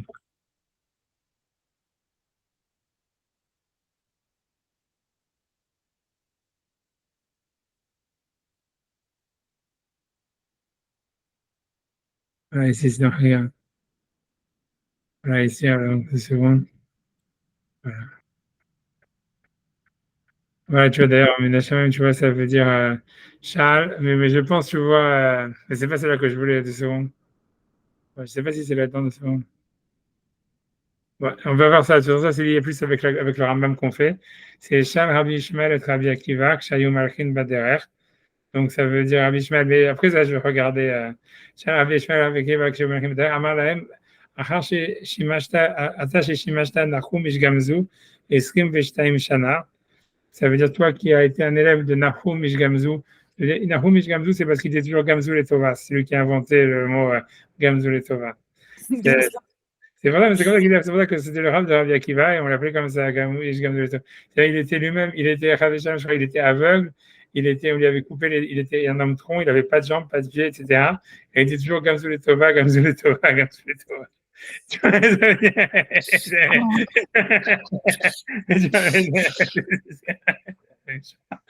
vois, c'est vrai. Tu vois. Et que c'était lui le rab de Rabbi Akiva. Alors, donc, et lui, il était dommage tous les teams parce que ça, l'histoire de Gamzu, c'est-à-dire toujours bien rajouter quelque chose. Toujours rajouter quelque chose, tu vois. Donc, ça veut dire. Donc, Shaya Doresh Kolitin chez Batora, c'est que lui, il était dommage qu'à chaque fois qu'il y avait un et, il expliquait qu'est-ce que ça vient rajouter. Donc, il lui dit Et Hashamayim v'ta'aretz, Maya Doresh Baen. Donc, ça veut dire justement, il demande cette question à Rabbi Akiva, il demande justement la question que Maïmonide, il explique ici maintenant. C'est quoi Et Hashamayim v'ta'aretz? Qu'est-ce qui était avec le ciel et la terre? Amarlo, Ilou Neymar Shamaim Vaaretz. Si jamais il avait marqué simplement Shamaim Vaaretz, Haïti Shamaim, Haïti Omer, j'aurais pensé Shamaim Shemo Shalakadosh Baruch Hu. Ça veut dire, j'aurais pensé que c'est le nom d'Akadosh Baruch Hu. Donc c'est comme si le Et, il est venu simplement pour faire une séparation entre Elohim et Shamaim. Tu vois, Bereshit bara Elohim et Shamaim. Achav Shinema et Shamaim Vetaretz. Shamaim, Shamaim Mamash, Eretz, Eretz Mamash. Ça, c'est ce que tu vois là-bas, la Gemara dans Hagaldi, mais c'est pas ça ce que je voulais vous montrer 2 secondes, c'est sur. 2 secondes. Voilà, 2 secondes, parce que j'ai pas envie d'entrer dans 2 secondes, c'est pas ce que je cherchais. Laissez-moi regarder 1 seconde, j'essaie de regarder. C'est bizarre comme réponse. Ouais, Moi, j'aurais pas répondu ça. Je sais, c'est pour ça que j'imagine que tu vois que. 2 secondes, 2 secondes. Parce que j'essaie de regarder, tu vois où est-ce qu'elle est la Gemara, c'est parce que moi je me demande, tu vois le team chez Batora. 2 secondes. Tu vois, ici, c'est la tu vois, avec Yish Gamdou, de Kol Milta Davasali Kle, Margamzou Letova, Zimna, Hada, Baou les Shadow Israël doit. Ouais, ça, c'est encore une autre histoire, tu vois. Ouais, ça veut dire. Bref, mais j'ai envie de dire, tu vois, c'est. 2 secondes, 2 secondes. Parce que c'est pas ça ce qui nous intéresse, tu vois, mais c'est Kol Itim chez Batora. 2 secondes, Kol Itim chez Batora, je pensais comme ça. C'est vrai que je voulais.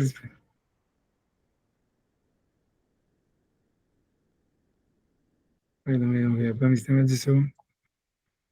Ouais, je vais finir. Après ça, je vais arrêter. Je ne vais pas vous embêter plus que ça parce que je vais revenir sur le Rambam.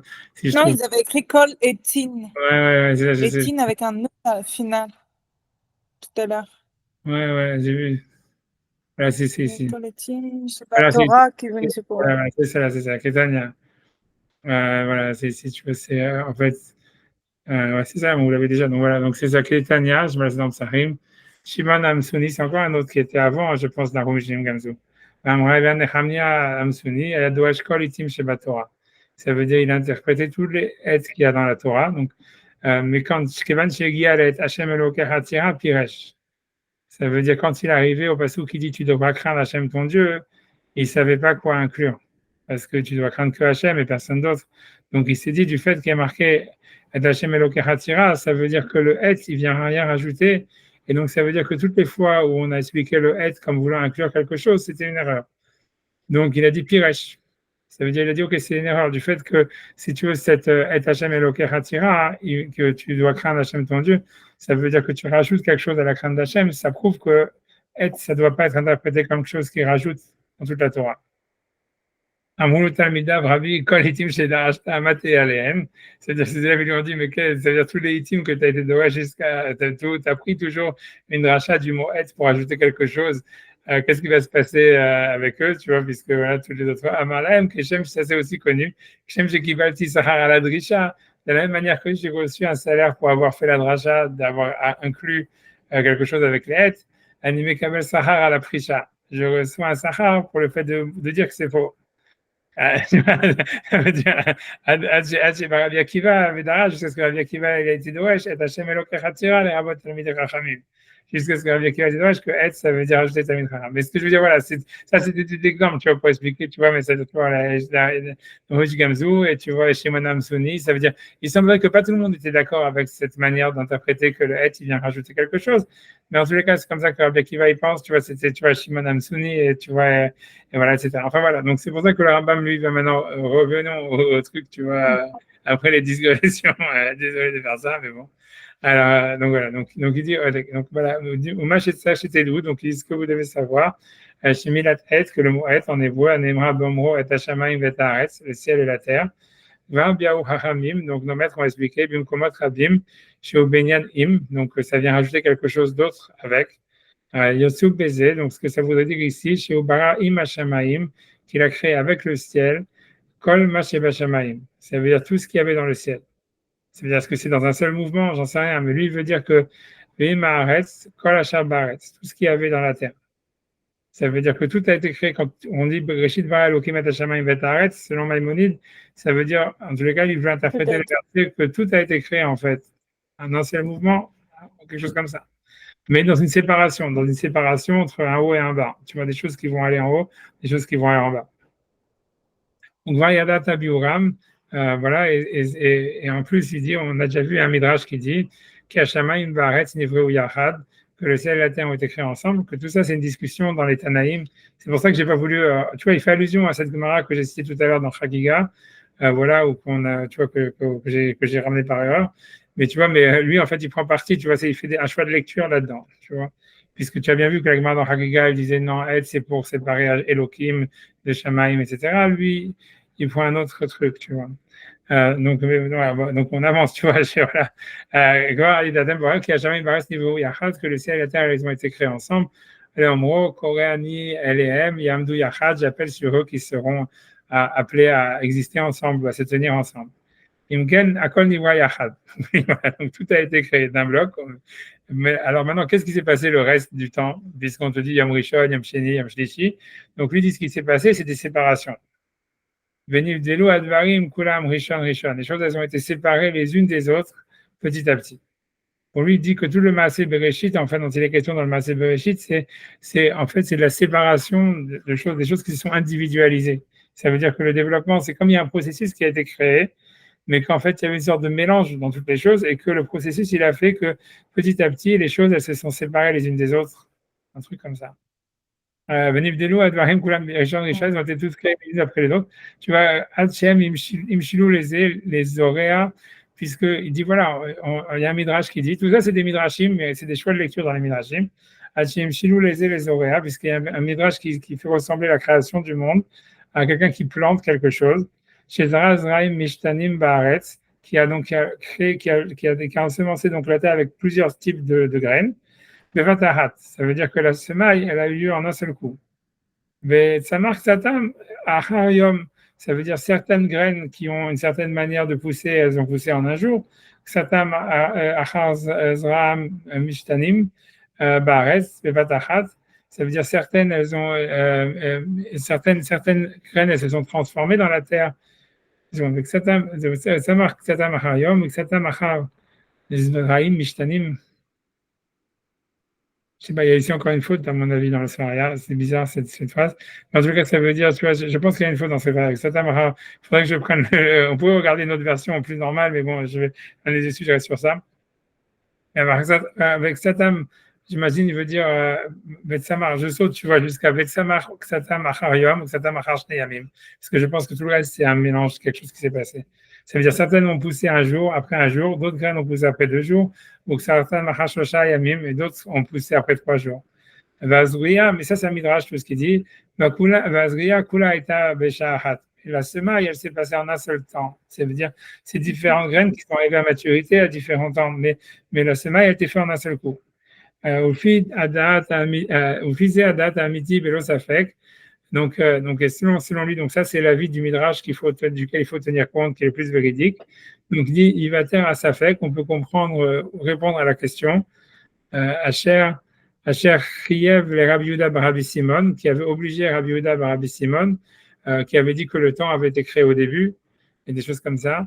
Mashamar ve'uksha alav beze davar shua yom echad ou yom shlishi, puisqu'il avait demandé s'il n'y avait pas de temps avant la création du monde, comment est-ce qu'on peut parler de premier jour, deuxième jour, troisième jour. Au Pirouche, donc il veut dire au Pirouche Amrachamim bebereshit chava pour aniskar batorah shenivra beyam rishon. Ça veut dire qu'ils ont dit, donc il dit dans Bereshit Rabba, etc., blablabla, que Bio Aniska Batorah, Shinivra Beyam Rishon, Amrou Bezalashon, Hen Meorot, Sheberaou Beyam Rishon. C'est-à-dire qu'en fait, lui veut dire c'est que les luminaires, d'une certaine manière, ils existaient depuis le début. Velotelan Adiam Revi. Mais ils ont pas été mis dans le ciel, on va dire, jusqu'au quatrième jour. Mais ce qui veut dire que c'est ça la notion du temps. Ça veut dire, en fait, il peut y avoir du temps qui a été créé à un moment, on va dire T ou quelque chose comme ça, mais ça veut dire que ça serait un cycle de développement, quoi. Ça serait un temps qui viendrait en proportion des choses par rapport aux autres, comment elles se sont développées, quoi. Et pas qu'il y aurait eu un temps ou quelque chose. Je pense que c'est un truc comme ça ce qu'il veut dire, ou quelque chose, tu vois, c'est un truc dans ce goût-là. Il veut dire que on peut comprendre qu'il y a un premier jour, un deuxième jour, un troisième jour, vu qu'en fait, ça serait en fait comme une sorte de première étape, deuxième étape, troisième étape d'un développement, tu vois. Mais on l'avait vu, ça. Je me souviens plus qu'il avait dit, mais quand on avait ramené une source de Nachmanide, ils avaient parlé aussi de ça, non? Exactement. Je suis d'accord. Si le Nachmanide, tu vois bien, tu as raison, que Nachmanide, en fait, il va dans la même direction. C'est ce qu'il dit Maïmonide ici. En fait, ça va plus ou moins dans la même direction de ce qu'on avait vu déjà dans Nachmanide et dans Rashi, avec des tendances différentes. Tu vois. Mais c'est sûr que Nachmanide, il a emprunté. Tu vois, encore une fois, normalement, il faudrait revenir sur Nachmanide pour voir c'est quoi les différences, mais tu vois, je pense qu'on peut faire ça, tu vois, en faisant une fois par semaine. Je me dis, mais tu as raison, qu'en fait, on a vu des trucs similaires, il y a des similitudes et tout ça, etc. Et tu vois. Non, mais je me rappelle de cette histoire que c'était une Avdala. Voilà, exactement, ouais, exactement. Mais tout ça, ça a été pris en fait de Maïmonide en réalité. C'est je pense que celui qui a expliqué que tout le monde savait simplement une séparation. Et même Nachmanide avait dit exactement la même chose. Il y avait un point central qui s'était divisé en deux, etc., etc. C'est vrai. Mais tout ça, en fait, il a pris d'ici, quoi, grosso modo. Si Maïmonide, il est avant Nachmanide, un siècle à peu près avant.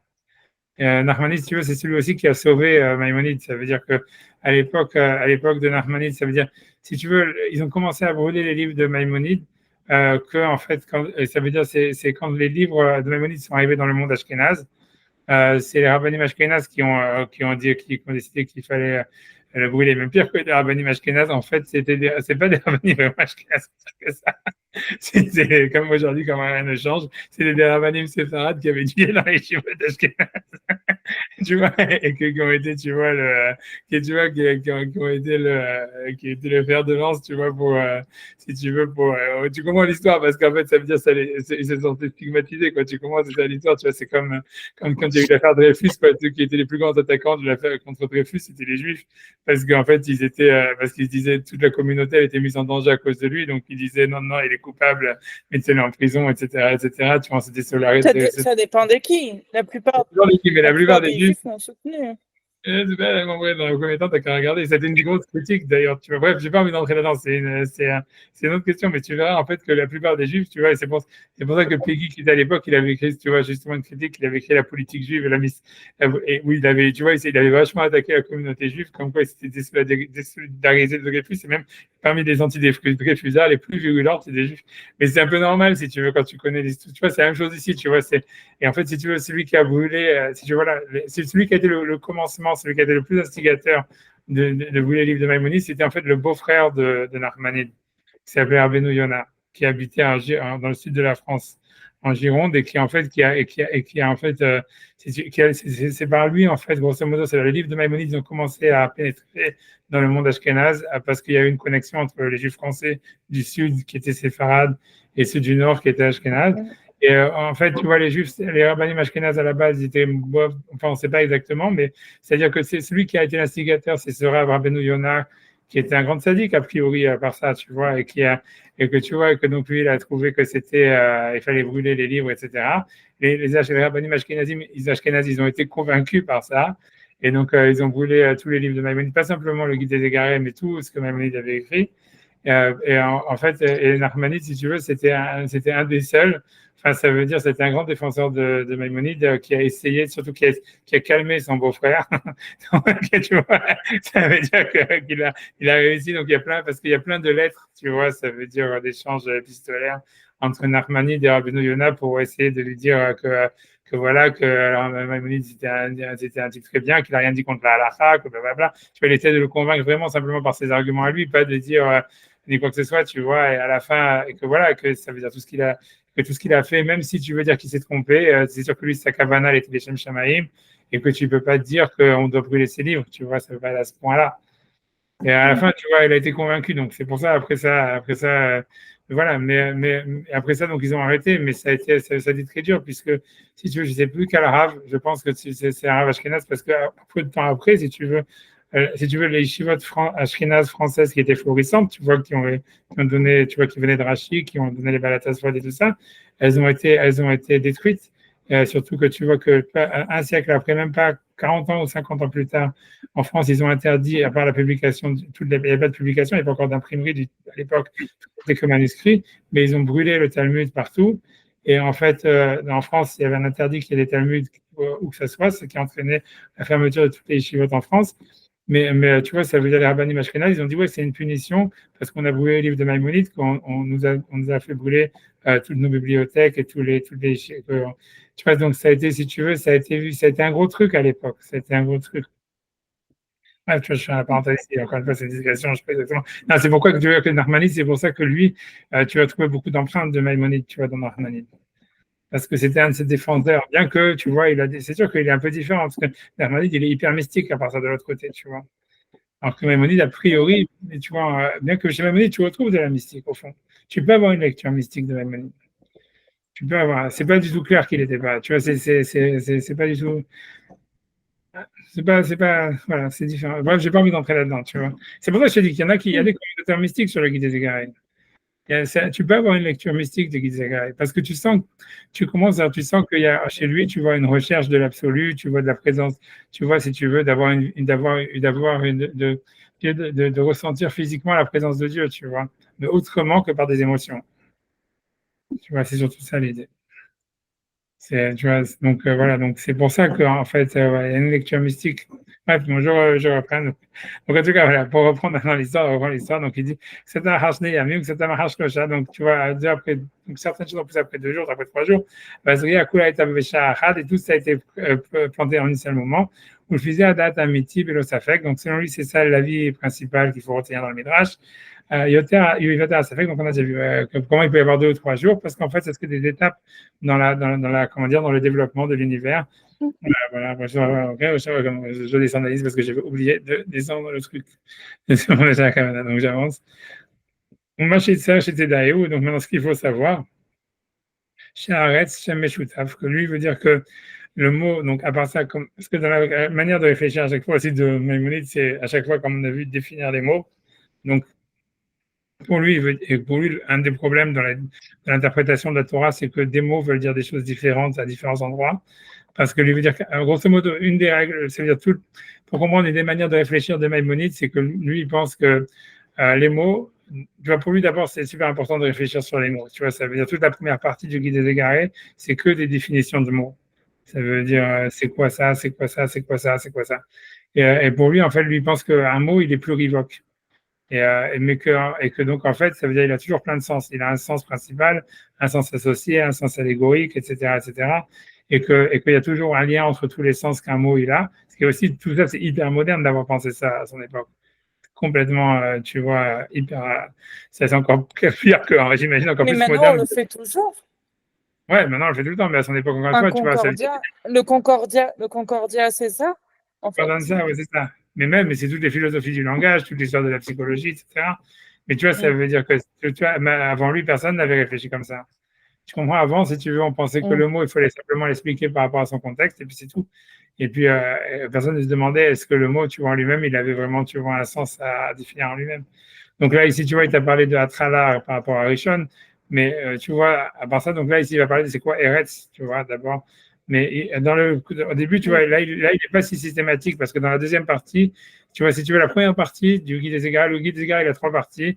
La première partie, c'est que la définition des mots, où il ne fait que définir des mots.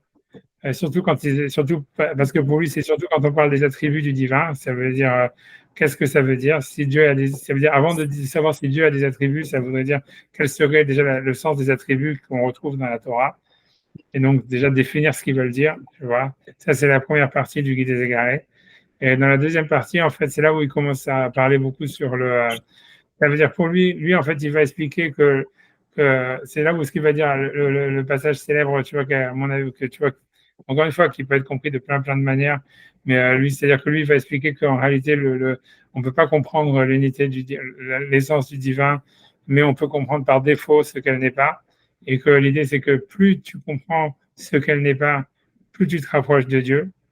Donc, tu vois, c'est un côté très mystique là-dedans, mais c'est ce que tu vois, c'est une philosophie, c'est ce qu'on appelle, pas une philosophie, mais une théologie négative, mais ça veut dire cette théologie qui était encore aussi complètement une innovation de Maïmonide, mais ça veut dire que pour lui, tu vois, cette théologie, en fait, cette théologie négative, à mon avis, encore une fois, c'est la manière dont je le comprends, tu vois, parce qu'il va expliquer cette théologie négative pour lui.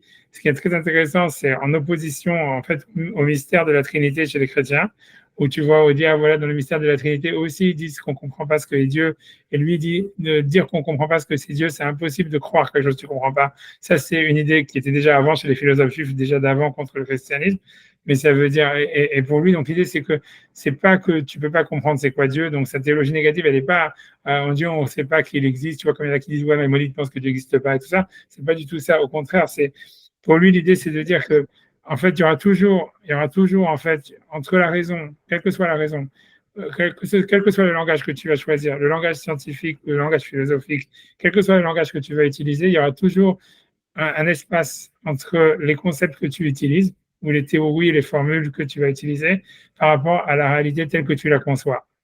Et lui dit, c'est dans cet espace-là que Dieu existe. Tu vois, et que en fait, tu dois essayer, tu vois, en fait, de réduire cet espace au maximum. Parce que plus tu le réduis, plus tu te rapproches de Dieu. Tu vois, c'est ça, en fait, c'est là, ça, c'est le début, si tu veux, de la deuxième partie du Guide des égarés. Et après ça, donc, il va rentrer justement à expliquer, tu vois, en fait, voilà, pour lui d'expliquer. Donc, pour lui, c'est savoir, c'est pour lui expliquer, pour lui, l'idée de savoir est-ce qu'on peut prouver que le monde a un commencement ou pas, est-ce que, tu vois, Dieu, c'est de la matière ou pas, est-ce qu'il a des attributs ou pas, tous ces trucs-là. Pour lui, c'est pas le point, c'est pas de la démonstration, en fait, qui est importante, enfin, à mon avis. Tu vois, c'est surtout, c'est de voir où est-ce qu'on peut démontrer, ce qu'on ne peut pas démontrer. C'est plus important de savoir ça. Par rapport à savoir son niveau de proximité à HM, tu vois, plutôt qu'à la démonstration elle-même, quoi, grosso modo. Mais ça, si tu veux, ça, c'est de la deuxième partie. Et donc, dans la deuxième partie, il est beaucoup plus, tu vois, il est moins si tu veux, voilà, dans la définition des mots, etc., machin, voilà, puisqu'il a déjà défini les termes avant dans la première partie. Et la troisième partie, c'est un peu bizarre. C'est quand c'est la partie la plus bizarre de Maïmonide, que les gens ils aiment le moins. Tu vois, c'est la partie où il essaie de donner un sens au mitzvot. Bon, ça veut dire, il n'y a pas que ça dans la troisième partie, hein, mais ça veut dire whatever, tu vois, la troisième partie, c'est un peu rodéo, quoi. Parce que, ça veut dire, parce que, hein, je sais pas, c'est la plus, c'est la plus retouchée, ça c'est sûr, il y a plus de retouches dedans, par des mains étrangères, ouais, c'est un peu étrange, tu vois, c'est pas étrange, mais bref, quoi, ça veut dire, voilà, voilà, bref, la troisième partie, voilà, il faut la regarder, quoi, la troisième partie, c'est un travail qu'il a fait aussi qui est très, très, très original à son époque, c'est-à-dire que lui, pour savoir comment est-ce que lui l'a fait, pour écrire la troisième partie du Guide des égarés, il a été voir, en fait, les écrits de ce qu'on avait chez les auteurs contemporains d'Abraham. Ça veut dire, donc, c'était le premier qui a traduit, et même un des seuls traduit, ça veut dire les premières traductions de tout ça, de l'épopée de Gilgamesh, de tous les trucs, tu vois, des trucs super de la mythologie mésopotamienne, assyrienne, antique, on les doit à Maïmonide. C'est Maïmonide qui les a traduits. Et ça veut dire, il a fait donc tout ce travail de traduction tu vois, de la Gabon qui commence cinglé. Tu vois, ça veut dire, Non, non, c'est comment il a fait en fait. Non, non, non, au contraire, c'est hyper intéressant. C'est comme tu peux savoir comment il a fait. Parce que non, bien sûr, tu vois, mais ça veut dire que le mec, il ne rigolait pas, quoi, grosso modo, c'est ce que ça veut dire. Mais tu vois, donc, ça veut dire que, ouais, quoi, donc après ça, donc, il a fait donc ce travail de traduction, et donc, lui, il a voulu expliquer les mitzvot de la Torah par rapport à ça. Ça veut dire que pour lui, en fait, si tu veux, puisqu'on voit qu'en fait, la Torah, le message de la Torah, c'était un message qui était en contre, plus qu'un message positif, puisque lui dit, on voit que tu vois dans la Torah, ne faites pas l'idolâtrie, ne faites pas l'idolâtrie, ne faites pas l'idolâtrie. Donc, on a l'impression que plus que tu vas te réfléchir positivement sur c'est quoi Dieu, qu'est-ce que Dieu il veut, on a plus l'impression qu'on réfléchit sur qu'est-ce que Dieu il veut pas.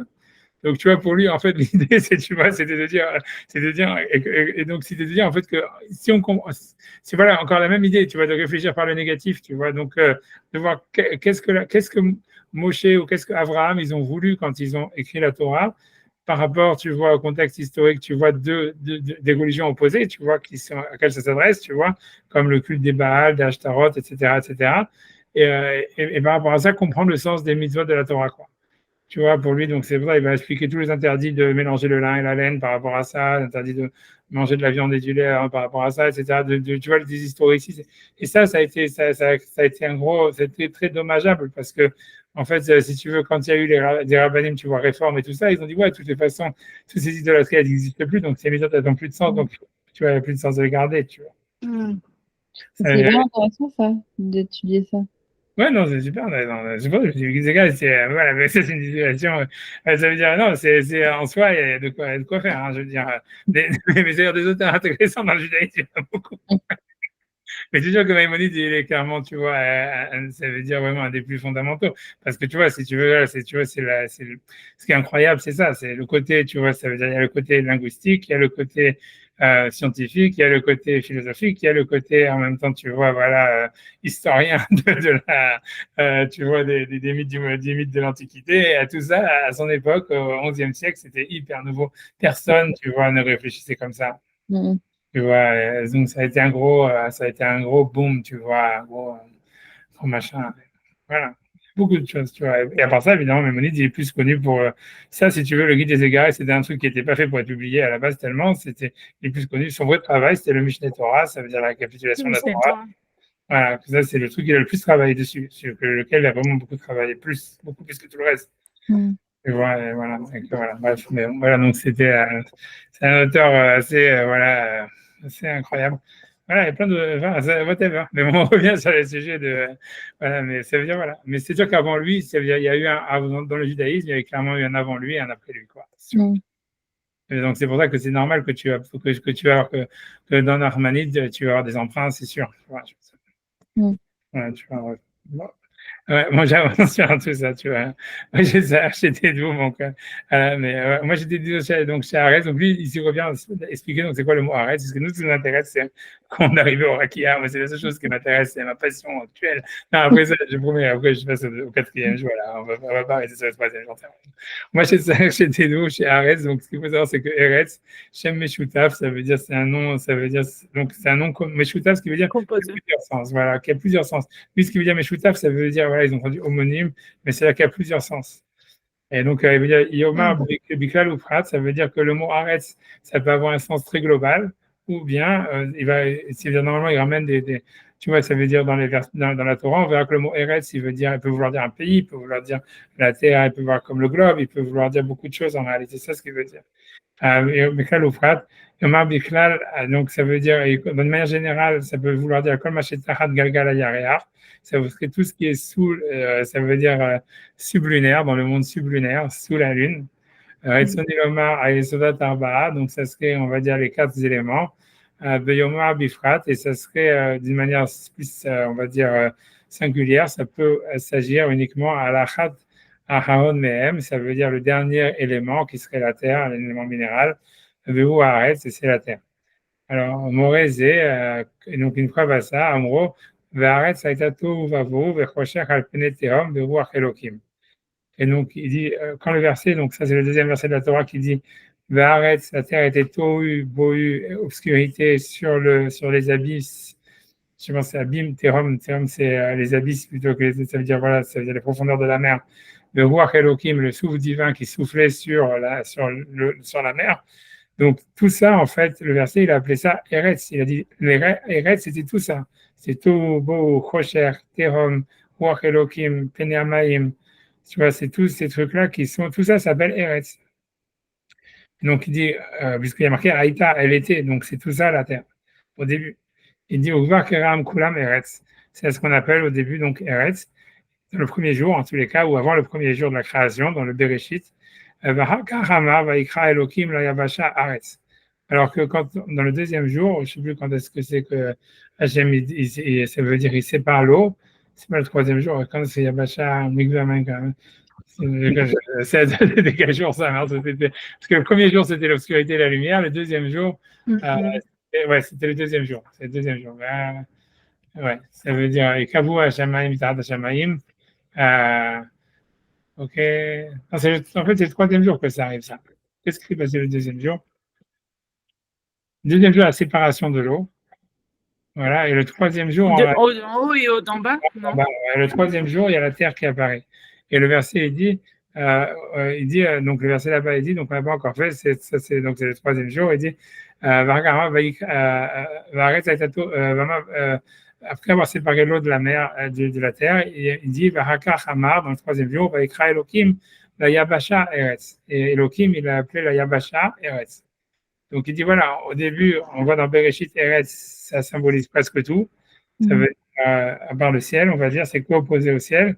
Et dans le troisième jour, en fait, on se retrouve avec Eretz, c'est que la Yabasha. C'est que c'est la terre ferme. Mais c'est bizarre, non? Enfin, pourquoi le même mot? Enfin, donc lui va expliquer, en fait. Donc voilà, lui va expliquer. Pour l'instant, lui va expliquer. Mais ça a plus de sens comme ça. Oui, parce que lui veut dire que tout se sépare. Ça veut dire Eretz dans le sens tout l'univers, en fait. Tout ce qui n'est pas Shamaim. Ouais, tout ce qui n'est pas Shamaim. C'est ce que lui veut dire. Mais lui veut dire qu'en fait, lui, toute son explication, elle vient à dire qu'en fait, toute la création du monde, ce qui veut dire, c'est que c'est une sorte de séparation de choses qui se séparent à travers un processus et qui mature à certains degrés. Tu vois, donc c'est pour ça que lui veut dire Eretz, en réalité, dans Bereshit, au début, c'était un truc très global. Parce que ça peut encore pousser, tu vois, c'est comme si tu mets une graine et tu dis, ah voilà, cette graine, c'est une graine, quoi. Et après ça, le troisième jour, ah non, mais cette graine, elle a donné une fleur, ça a donné cette fleur-là, c'est la terre ferme, et ça, c'est Eretz. Tu vois, c'est comme lui, il veut dire qu'en fait, c'est un processus ça veut dire d'épanouissement des choses et de séparation, en se séparant les unes des autres, à travers un processus qui a eu lieu à un certain moment, tu vois, mais qui a, comme il donne l'exemple, tu vois, comme il a amené le Midrash, comme quelqu'un qui plante des graines, et que tout a été semé en même temps, mais les choses, elles éclosent, elles grandissent, elles éclosent, je ne sais pas quoi, elles grandissent les unes après les autres, chacun par rapport à un temps qui lui est donné, par rapport à sa nature, par rapport au processus que, tu vois, ce qui a été créé par le fait qu'elles ont été semées. Et donc, pour lui, donc, il y avait une terre au début, mais que tout ça, en fait, ce que ça crée, ce processus, ça crée des séparations. Pour lui, toute la création du monde, en fait, c'est des choses qui se séparent les unes des autres. Ça veut dire, voilà, les oiseaux se séparent des reptiles, les mammifères se séparent de ça. Et tu vois, ça serait comme une évolution. Tu vois, il y a déjà aussi les racines de l'évolution là-dedans, tu vois. C'est une évolution. C'est une évolution. C'est dans le bon ordre en plus.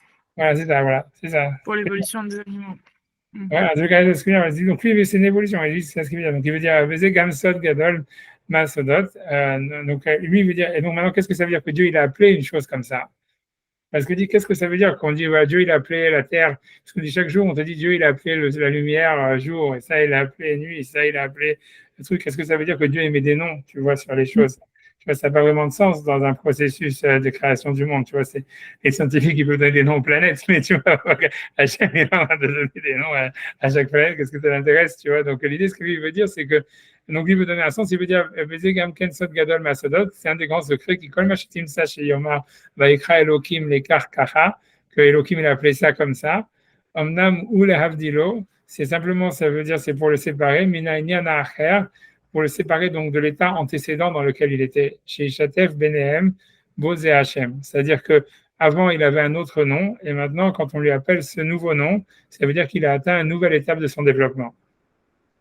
Tu vois, donc ça veut dire, et c'est à chaque fois, et est-ce que ça veut dire que cette étape de ce développement, en fait, elle va rester? Tu vois, elle va s'arrêter là. Même s'il y a une autre partie qui va se développer, mais ça veut dire qu'il y a une partie du développement de ce processus qui va s'arrêter à cette étape. Il y en a qui vont rester des poissons, il y en a qui vont devenir des oiseaux, il y en a qui vont devenir des mammifères, mais ça veut dire que chacun, en fait, c'est des étapes du développement d'un processus qui, à la base, avait été lancé, tu vois, où les choses, elles se séparent à travers ce truc, mais en fait, c'est comme s'il y avait... Voilà, mais c'est ça. Et donc, à chaque fois qu'Hachem, il appelle quelque chose, ça veut dire, cette étape-là, elle va rester comme ça. Tu vois, ça veut dire il lui a donné une finalité en disant voilà, ça reste. Les poissons vont rester des poissons. Ça veut dire ces poissons-là vont rester des poissons. Les oiseaux vont rester des oiseaux. C'est un truc comme ça. Et ici, la terre, la terre ferme, elle va, alors que c'était autre chose à la base. C'était une chose qui incluait plus, mais qui s'est transformée à travers un processus. Maintenant, à cette étape-là où elle est séparée de l'eau, séparée de tout ça, en fait, cette étape de son développement dans laquelle elle se stabilise. C'est ce qu'il veut dire. Tu vois, c'est la stabilisation d'une étape en disant voilà, maintenant ça s'arrête là. Ça arrête en tout cas, pour cette partie-là. Tu vois, c'est comme dit, dans les animaux, on peut voir certains, ils se sont arrêtés aux poissons, d'autres aux oiseaux, d'autres aux mammifères. Mais ça veut dire que, en tout cas, sur chaque étape, ça veut dire une finalité, quoi. Tu vas plus voir maintenant des poissons qui se transforment en oiseaux, quoi. C'est ce qu'il veut dire. Donc, donc, ok, donc ça veut dire que Lezé puis acheter les phrases à Pasuk Batrala, Bara Elohim, donc ça veut dire que, donc selon ça, le sens du verset, ça serait au début, Bara Elohim Ailonim Batartonim, donc Elohim, il aurait créé, Eloah, il aurait créé un des mondes suprêmes, ou du haut et du bas, ou des univers, très difficile à traduire, des univers hauts et des univers bas. Vaya Aretz, et la terre était Anemrat Techila, donc dont laquelle on parle, ou Atartonim, c'est tout ce qui était les mondes inférieurs, donc qui ont été plantés en un coup comme le monde supérieur. Vaitsonilomar et Sodatarba sont les 4 éléments. Vanema Alea, et par contre dans le 3e jour on dit Vaikra Elohim la Yabasha Aretz, que Elohim a appelé la terre sec, la terre ferme Eretz. Eretz Levada, c'est la terre uniquement. Ouais, donc, donc voilà, donc ça a déjà été expliqué, voilà, c'est ce qu'il veut dire. Ok, donc 2 secondes, je dois scroll up. Voilà.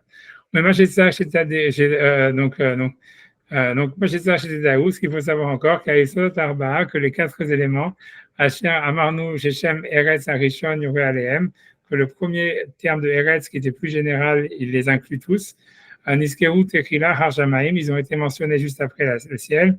Sheu Zecher, Eretz, Arishon.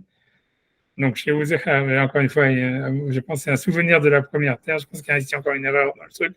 Chez Zecher, il y a encore des mots dans le Barilan qui ont dû sauter. Je sais pas, j'avais utilisé Barilan avant, j'avais jamais vu autant de problèmes.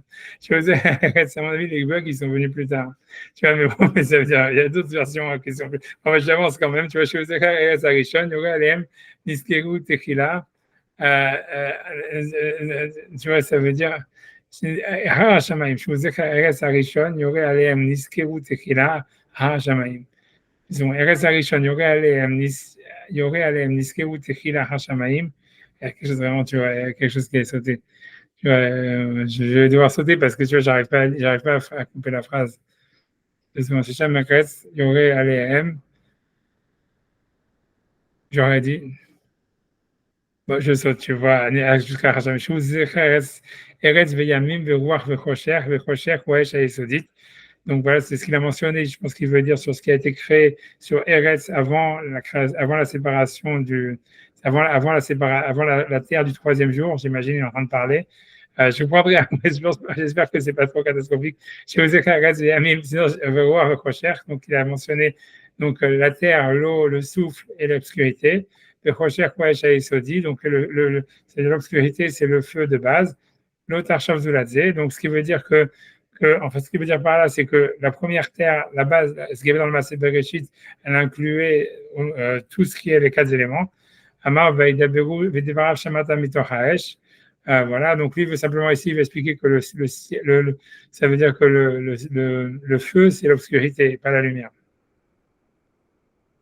Comme il dit, tu vois, parce qu'on dit qu'il apporte une preuve du mont Sinaï, il y a marqué c'est-à-dire les paroles d'Hachem, tu les as entendues à partir du feu. Et le verset par la suite, il dit, comme vous avez entendu la voix qui sortait de l'obscurité. Bref, tu vois, peu importe cette histoire du feu comme obscurité, on l'avait déjà vu d'ailleurs dans Nachmanide qui parlait. C'est aussi dans Nachmanide, ça. Ouais, tout ça, c'est dans ça veut dire tout ce qui est dans l'obscurité est caché, tu vois, voilà. Les Sfunav, tu vois, Tsafoun, ça veut dire, c'est comme la ficomane, Tsafoun, Barer, c'est caché je sais pas, dans un recoin, on va dire, est caché, Tokele Wesh, le Nofar, il sera brûlé ou mangé par un feu qui n'a pas besoin d'être attisé. Bref, c'est un autre pasouk, tout ça pour dire que le mot Rocher, il est associé au feu. Parce qu'il dit que le feu de base, il est appelé comme ça parce qu'il n'éclaire pas. Aval Sifiraït, donc lui veut dire, je sais pas, donc il y a un autre truc sur le feu, j'ai pas envie d'entrer tellement là-dedans. Bon, ça veut dire, mais ça veut dire le feu qui est dans les sphères. Aval Sifiraït, Shielu Aïta Esh Aïsodit Meira. Séphiraït, pardon. Séphiraït, ça voudrait dire elle serait, je sais pas quoi, comment ils ont traduit.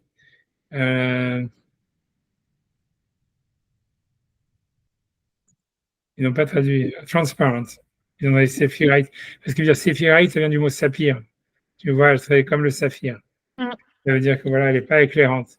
Chez Loïta et Sodit Meira, parce que si jamais la terre, la lumière, le feu de base, il éclairait, Aya Inuroim Aor Kulo Balayla, on verrait la lumière la nuit, Mitlaev Aesh, à cause du feu qui se trouve dans le ciel, peu importe ce que lui pense qu'il y a du feu dans le ciel, on va pas rentrer là-dedans. Je ne sais pas si je continue ou si j'avance. Ouais, j'avance encore ça un petit peu. J'essaie de voir. Voilà, moi, ce que je voulais surtout arriver à Yavdel Elohim. Bon, je suis encore ce paragraphe et la semaine prochaine, on commence à Yavdel Elohim. Si on fait quoi la semaine prochaine, malgré Pessah. Tu vas voir Bazacham, tu vas voir Bezacham, voir Bazdicham, voir Bezdicham, et puis Anahatam Ativit. Donc, ça veut dire, là, pour le coup, là, il reprend, tu vois, là, vraiment le monde tel que le voyait dans le Moyen-Âge. Ça veut dire dans l'Antiquité, avec les 4 sphères, le feu, l'eau, le machin. Ça, pour le coup, tu vois, ça, il n'y a pas c'est pas très moderne. On va passer Kham qui viennent à Hatamativit, ça veut dire déjà, donc ils ont été mentionnés tels qu'ils étaient dans la réalité, à Aretz, ça veut dire la terre, Valé Amaïm, et sur elle l'eau, vers Avir, et ensuite l'air, d'avec Bamaïm qui est collé sur l'eau, vers Esh, et le feu, et Malamina Avir qui est aussi de l'air. C'était comme ça que les Grecs voyaient le monde. Qui Beyachad à Avir Alpene Amaïm, parce que Yekudo Avir Alpene Amaïm, parce que, donc ça veut dire en précisant que l'air il est sur l'eau, il y a Rocher, et se trouve que l'obscurité, qui est au-dessus de l'abysse, de l'abîme, les malaminawar, il est au-dessus du souffle, mais l'eau, ça fait sans aucun doute. Voilà, bref, tout ça, il veut dire que c'est les 4 éléments qui sont dans cet ordre-là, la terre, l'eau, l'air et le feu. Et le fait qu'il a parlé du souffle divin, chez Shama Mitnoet, car c'est là-bas où le souffle, voilà, puisque là, il est en train de parler maintenant du rakia, du souffle de Dieu, qui est entre les 2 eaux, qui est sur la surface de l'eau. Je ne sais pas si vous vous souvenez dans la Gemara dans Chagiga, qui parlait de la distinction qu'il y avait déjà entre l'eau d'en haut et l'eau d'en bas, etc. Blablabla. Mais on va voir chez Shama Mitnoat, ça veut dire que c'est là-bas où est-ce qu'elle bouge. Ça veut dire, j'imagine, le vent bouge ou que le souffle divin bouge. Retsonelomar, c'est-à-dire Merachefet, elle vole. Donc, ça veut dire le souffle d'Hachem, il vole. Je ne sais pas qu'est-ce qu'il veut avec le vent. Et le mouvement du vent est toujours attribué à Dieu. Le Ruach Nosam et Hachem, puisqu'on voit plein de fois ça, c'est vrai que dans la Torah, le vent, il est toujours attribué à Dieu. Le vent souffle devant Hachem. Nashafta Beruchacha, ça veut dire, je pense qu'il les a fait couler par ton souffle. Tu les as soufflés, tu les as fait souffler par ton souffle. Ça part de l'ouverture de la mer Rouge, les Égyptiens qui ont été dans la mer Rouge. C'est marqué Nashafta Beruchacha, tu les as envoyés par ton vent. Vayafort Hachem Ruachim, Hachem a transformé un vent de l'ouest. Bezerbe, et ça on le trouve beaucoup. N'importe pourquoi, ça veut dire, elle explique pas. Ailleurs, il doit expliquer, mais je ne sais pas exactement. Moi, c'est simplement que Kuzari, à chaque fois, il dit que le vent est toujours attribué à Hachem parce que c'est la seule chose que les hommes, ils n'ont aucun impact dessus. Avec Hachem. Et donc, en fait, tu vois, ça veut dire que tout le reste, tu peux dire, OK, ça veut dire, on peut faire, tu vois, on peut bouger la terre, on peut bouger le feu, on peut bouger, mais le vent, on n'arrive pas vraiment, à le contrôler en tous les cas. avec Asher Aya Rocher, pas vraiment d'une manière, enfin, c'est ce qu'il disait, bref, je sais pas, ici il n'explique pas pourquoi on attribue le souffle à Hachem, tu vois, le vent à Hachem. וכאשר היה חושך הנאמר תחילה, אשר הוא Shema Yesod. Donc, comme il y avait donc l'obscurité dont il est question au début, donc c'est la base, c'est le nom d'un attribut, d'un des 4 éléments. Milti HaChosher HaNeemar Baharona, qui n'est pas l'obscurité qui est mentionnée par la suite. C'est surtout ça ce qu'il voulait dire. Donc, quand Hachem fait une distinction entre la lumière et l'obscurité, on ne parle plus du même Chosher. C'est-à-dire le Chosher a évolué, c'est l'obscurité a évolué, elle est devenue quelque chose d'autre. Et etc. Et c'est pour ça que Hachem il a appelé Laïla ou quelque chose comme ça, parce que c'est comme si l'obscurité avait évolué d'une certaine manière et que cette étape c'est-à-dire de ce développement, il reste fixe, il s'arrête ici. Donc, il dit, ou l'avdil, c'est pour ça qu'il a commencé à expliquer encore à la fin une différence. La recherche à Laïla et l'obscurité, il a appelé la nuit, qui fait Maché Béarno, comme nous avons expliqué, et Negvarit Berzé, donc on a déjà expliqué ça. J'ai pas envie d'avancer. Je me dis, je sais pas si vous voulez encore continuer à avancer ou ça va. Je sais pas, c'est comme vous voulez, parce que je me dis que de toutes les manières, les heures du Rakia qui arrivent maintenant, je pense pas qu'on aura le temps vraiment de faire beaucoup. Et on peut faire la semaine prochaine ou... Ouais, on peut faire la semaine prochaine. Je pense que tu vois, je sais pas si c'est Pessar, le truc, mais voilà. Mais c'est ça l'histoire. Mais je pense, normalement, c'est bon. Je pense que Pessar, c'est quand là, on est quoi? Pessar, c'est lundi soir. Hein. Ouais, c'est lundi soir, c'est ça. Donc, il me semble, non? Ouais. Voilà, donc, si vous voulez faire, il faudrait faire un autre jour. Il faudrait faire soit chez nous, c'est Yom Tov, ça veut dire. Ouais, parce que pour moi, c'est ça. Donc, si vous voulez faire dimanche soir, moi, je sais pas, dimanche soir, c'est quand même. Ça va être... Non, sinon, il faudrait faire après, tu vois. Dimanche soir, c'est un peu. Ouais, c'est la j'aurais des finir avant Pessah. Non, c'est sûr. Déjà, je me dis à ça, mais non, je me dis après, ça fera la moed. Vous avez quoi? Ça veut dire que pour nous, Yom Tov, ça veut dire ça va être mardi, mercredi. On a jeudi, on a jeudi de la Moed. Voilà. Et après ça, je sais pas, donc sauf si vous voulez faire jeudi, en fait, c'est possible. Ouais. Si vous voulez faire jeudi. Sinon, vous réfléchissez, on peut me donner une réponse maintenant, hein, quand vous voulez. On peut, sinon, on peut laisser tomber pour après Pessah, mais c'est bon, c'est pas grave. Mais voilà, ce qu'en tout cas, l'idée principale, c'est que je voulais dire, avant ça, c'est que donc, en fait, moi, pour revenir à ces sujets-là, tu vois, pour finir ce qu'on a étudié aujourd'hui un petit peu, c'est que, donc voilà, donc Maïmonide, donc, c'est sûr que Nachmanide, il a déjà pris des idées de Maïmonide, etc. Mais lui, il explique en tout cas la création du monde, c'est un processus, que les choses, donc, elles arrivent à maturité à différentes étapes. Ce qu'on appelle une étape, c'est quand Hachem, il pense que ce processus, il a atteint son étape finale, on va dire. En tout cas, partiellement, puisque les éléments ils continuent à se développer, mais cette étape-là, elle reste, grosso modo. Et ça l'idée. Mais que ce processus de développement, il crée des séparations surtout. Des séparations et des affinements. C'est-à-dire, la Terre, au début, c'est plus global. Ensuite, ça devient autre chose qui est plus précis. Et tout est comme ça. Les choses, elles se séparent, en fait, les unes des autres. Tu vois, comme je vous avais dit au début, on a vu que le monde, c'était un divorce et tout ça, un truc comme ça. Que je vais un peu, c'est la même idée en fait que tu retrouves ici. Ça veut dire c'est les choses, elles se séparent les unes des autres. C'est pas qu'elles s'agglomèrent. Ça veut dire au début tout est aggloméré et ensuite les choses se séparent. Et le Hakia, ça va être en fait, tu vois, comme on a vu, ça veut dire ça va être le summum en fait de la création du monde parce que c'est à ce moment-là dans la séparation de l'eau d'en haut et d'en bas qu'il y a eu le deuxième jour. C'est comme s'il y a une étape de la c'est comme s'il y a encore il y a un affinement en fait de la séparation qui avait été fait entre le ciel et la terre au moment du Bereshit. Qui se refait, on va voir, tu vois, a priori, le mardi, ça veut dire le troisième jour, quand il y a la séparation des autres, tu vois, et que cette séparation, en fait, elle devient cyclique. Tu vois, c'est plus simplement, les choses, elles grandissent d'une manière linéaire, comme si tu plantes quelque chose et ça grandit et ça ne revient pas en arrière. Mais dans le Hakia, il y a quelque chose de cyclique qui revient, où ce qui est en haut descend en bas, ce qui est en bas devient en haut, et les choses, elles se transforment, quoi. Elles se transforment les unes dans les autres, quoi. C'est-à-dire qu'il y a un moment jusqu'au troisième jour, en fait, les choses, elles se séparent. Et à partir du troisième jour, les choses, elles commencent à se transformer les unes dans les autres. On va voir ça, tu vois, ça, a priori, c'est ça, le Rakia, etc. Bref. Voilà, mais je sais pas, vous avez des questions à part ça sur ce qu'on a dit, ou même sur Pessah ou quelque chose, ça, au cas où, je me demande, donc, toujours, je vais dire que j'ai des réponses, mais on ne sait jamais.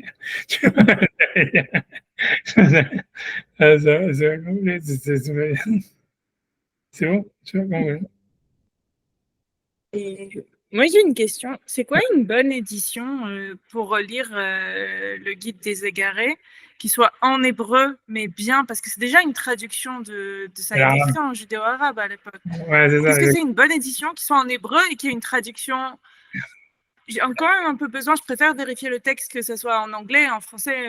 La traduction en français, c'est la traduction de Munch, c'est la meilleure traduction possible imaginable. Munch, Ah non, mais je veux aussi le titre, le texte en hébreu, quoi. C'est-à-dire l'avoir au cas où j'ai pas quelque chose, un mot que j'ai manqué. Je sais pas, tu vois, ça dépend ce que tu veux.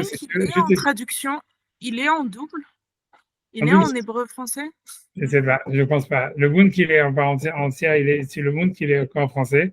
Et c'est une super traduction. Ça, faut le savoir, tu vois, ça veut dire, parce que même, si tu veux, même Kapar, tu vois, c'est la traduction la plus moderne qu'il y a eu après de Maïmonide, la retraduction dernière, tu vois, c'est ceux qu'il a fait un rabbin yéménite qui s'appelait Kapar, qui a retraduit de l'arabe et tout ça, et que lui, tu vois, si tu veux, il savait vraiment, ça veut dire, voilà, il a retraduit de l'arabe, voilà, si tu veux, c'est une grosse traduction. Mais ça, tu le retrouves dans Moshe Darafou qu'ils ont introduit, ils ont, si tu veux, ils ont la traduction de Kapar, tu vois, c'est ce que tu vas retrouver le plus. Enfin, c'est pas ce que tu vas retrouver le plus, c'est une bonne traduction. Je t'explique, pour la traduction en hébreu, je te dis une autre chose, mais en tous les cas, pour te dire à quel point c'est une bonne traduction, c'est que même Kapar, tu vois, qui a traduit de l'arabe original, qui est lui-même yéménite, donc ça veut dire, tu vois, c'était presque comme si ça avait été écrit dans sa langue maternelle et qu'il a retraduit en hébreu. Il utilise la traduction de Munch en français quand il a un doute, tu vois. Parce que Munch, il a fait un travail de malade quand il a traduit le Guide des égarés. Tu vois, il a fait un travail de philologie. À part ça, c'est super, c'est une traduction extra, très, très, très, très bonne, tu vois. Ça veut dire, il a dit, je sais pas combien de temps il a travaillé dessus, mais il a fait une super traduction. C'est pour ça que c'est une chance d'avoir la traduction en français de Munch. Tu vois, c'est du 19e siècle, mais tu peux l'acheter, tu vois, tu la trouves n'importe, tu la commandes sur Internet. Mais c'est une super traduction en français. Elle vaut vachement le coup. Tu vois, ça veut dire, tout le monde te le dira, ça veut dire, parce lui, il a vraiment fait un gros travail. Et le français, il est lisible, tu vois, c'est pas écrit en français tellement compliqué que tu comprends rien à la fin, quoi. En plus de ça, c'est quand il y a des mots compliqués, des concepts du grec et des trucs comme ça, il ramène tout. Et il n'a pas de parti pris, quoi. Il est vraiment, on va dire, très impartial. Ça veut dire, tu vois, il n'y a pas de parti pris. C'est Ravel Munch? Non, c'est pas le même qui a fait le. C'est pas tout ça, c'est un arabe okay.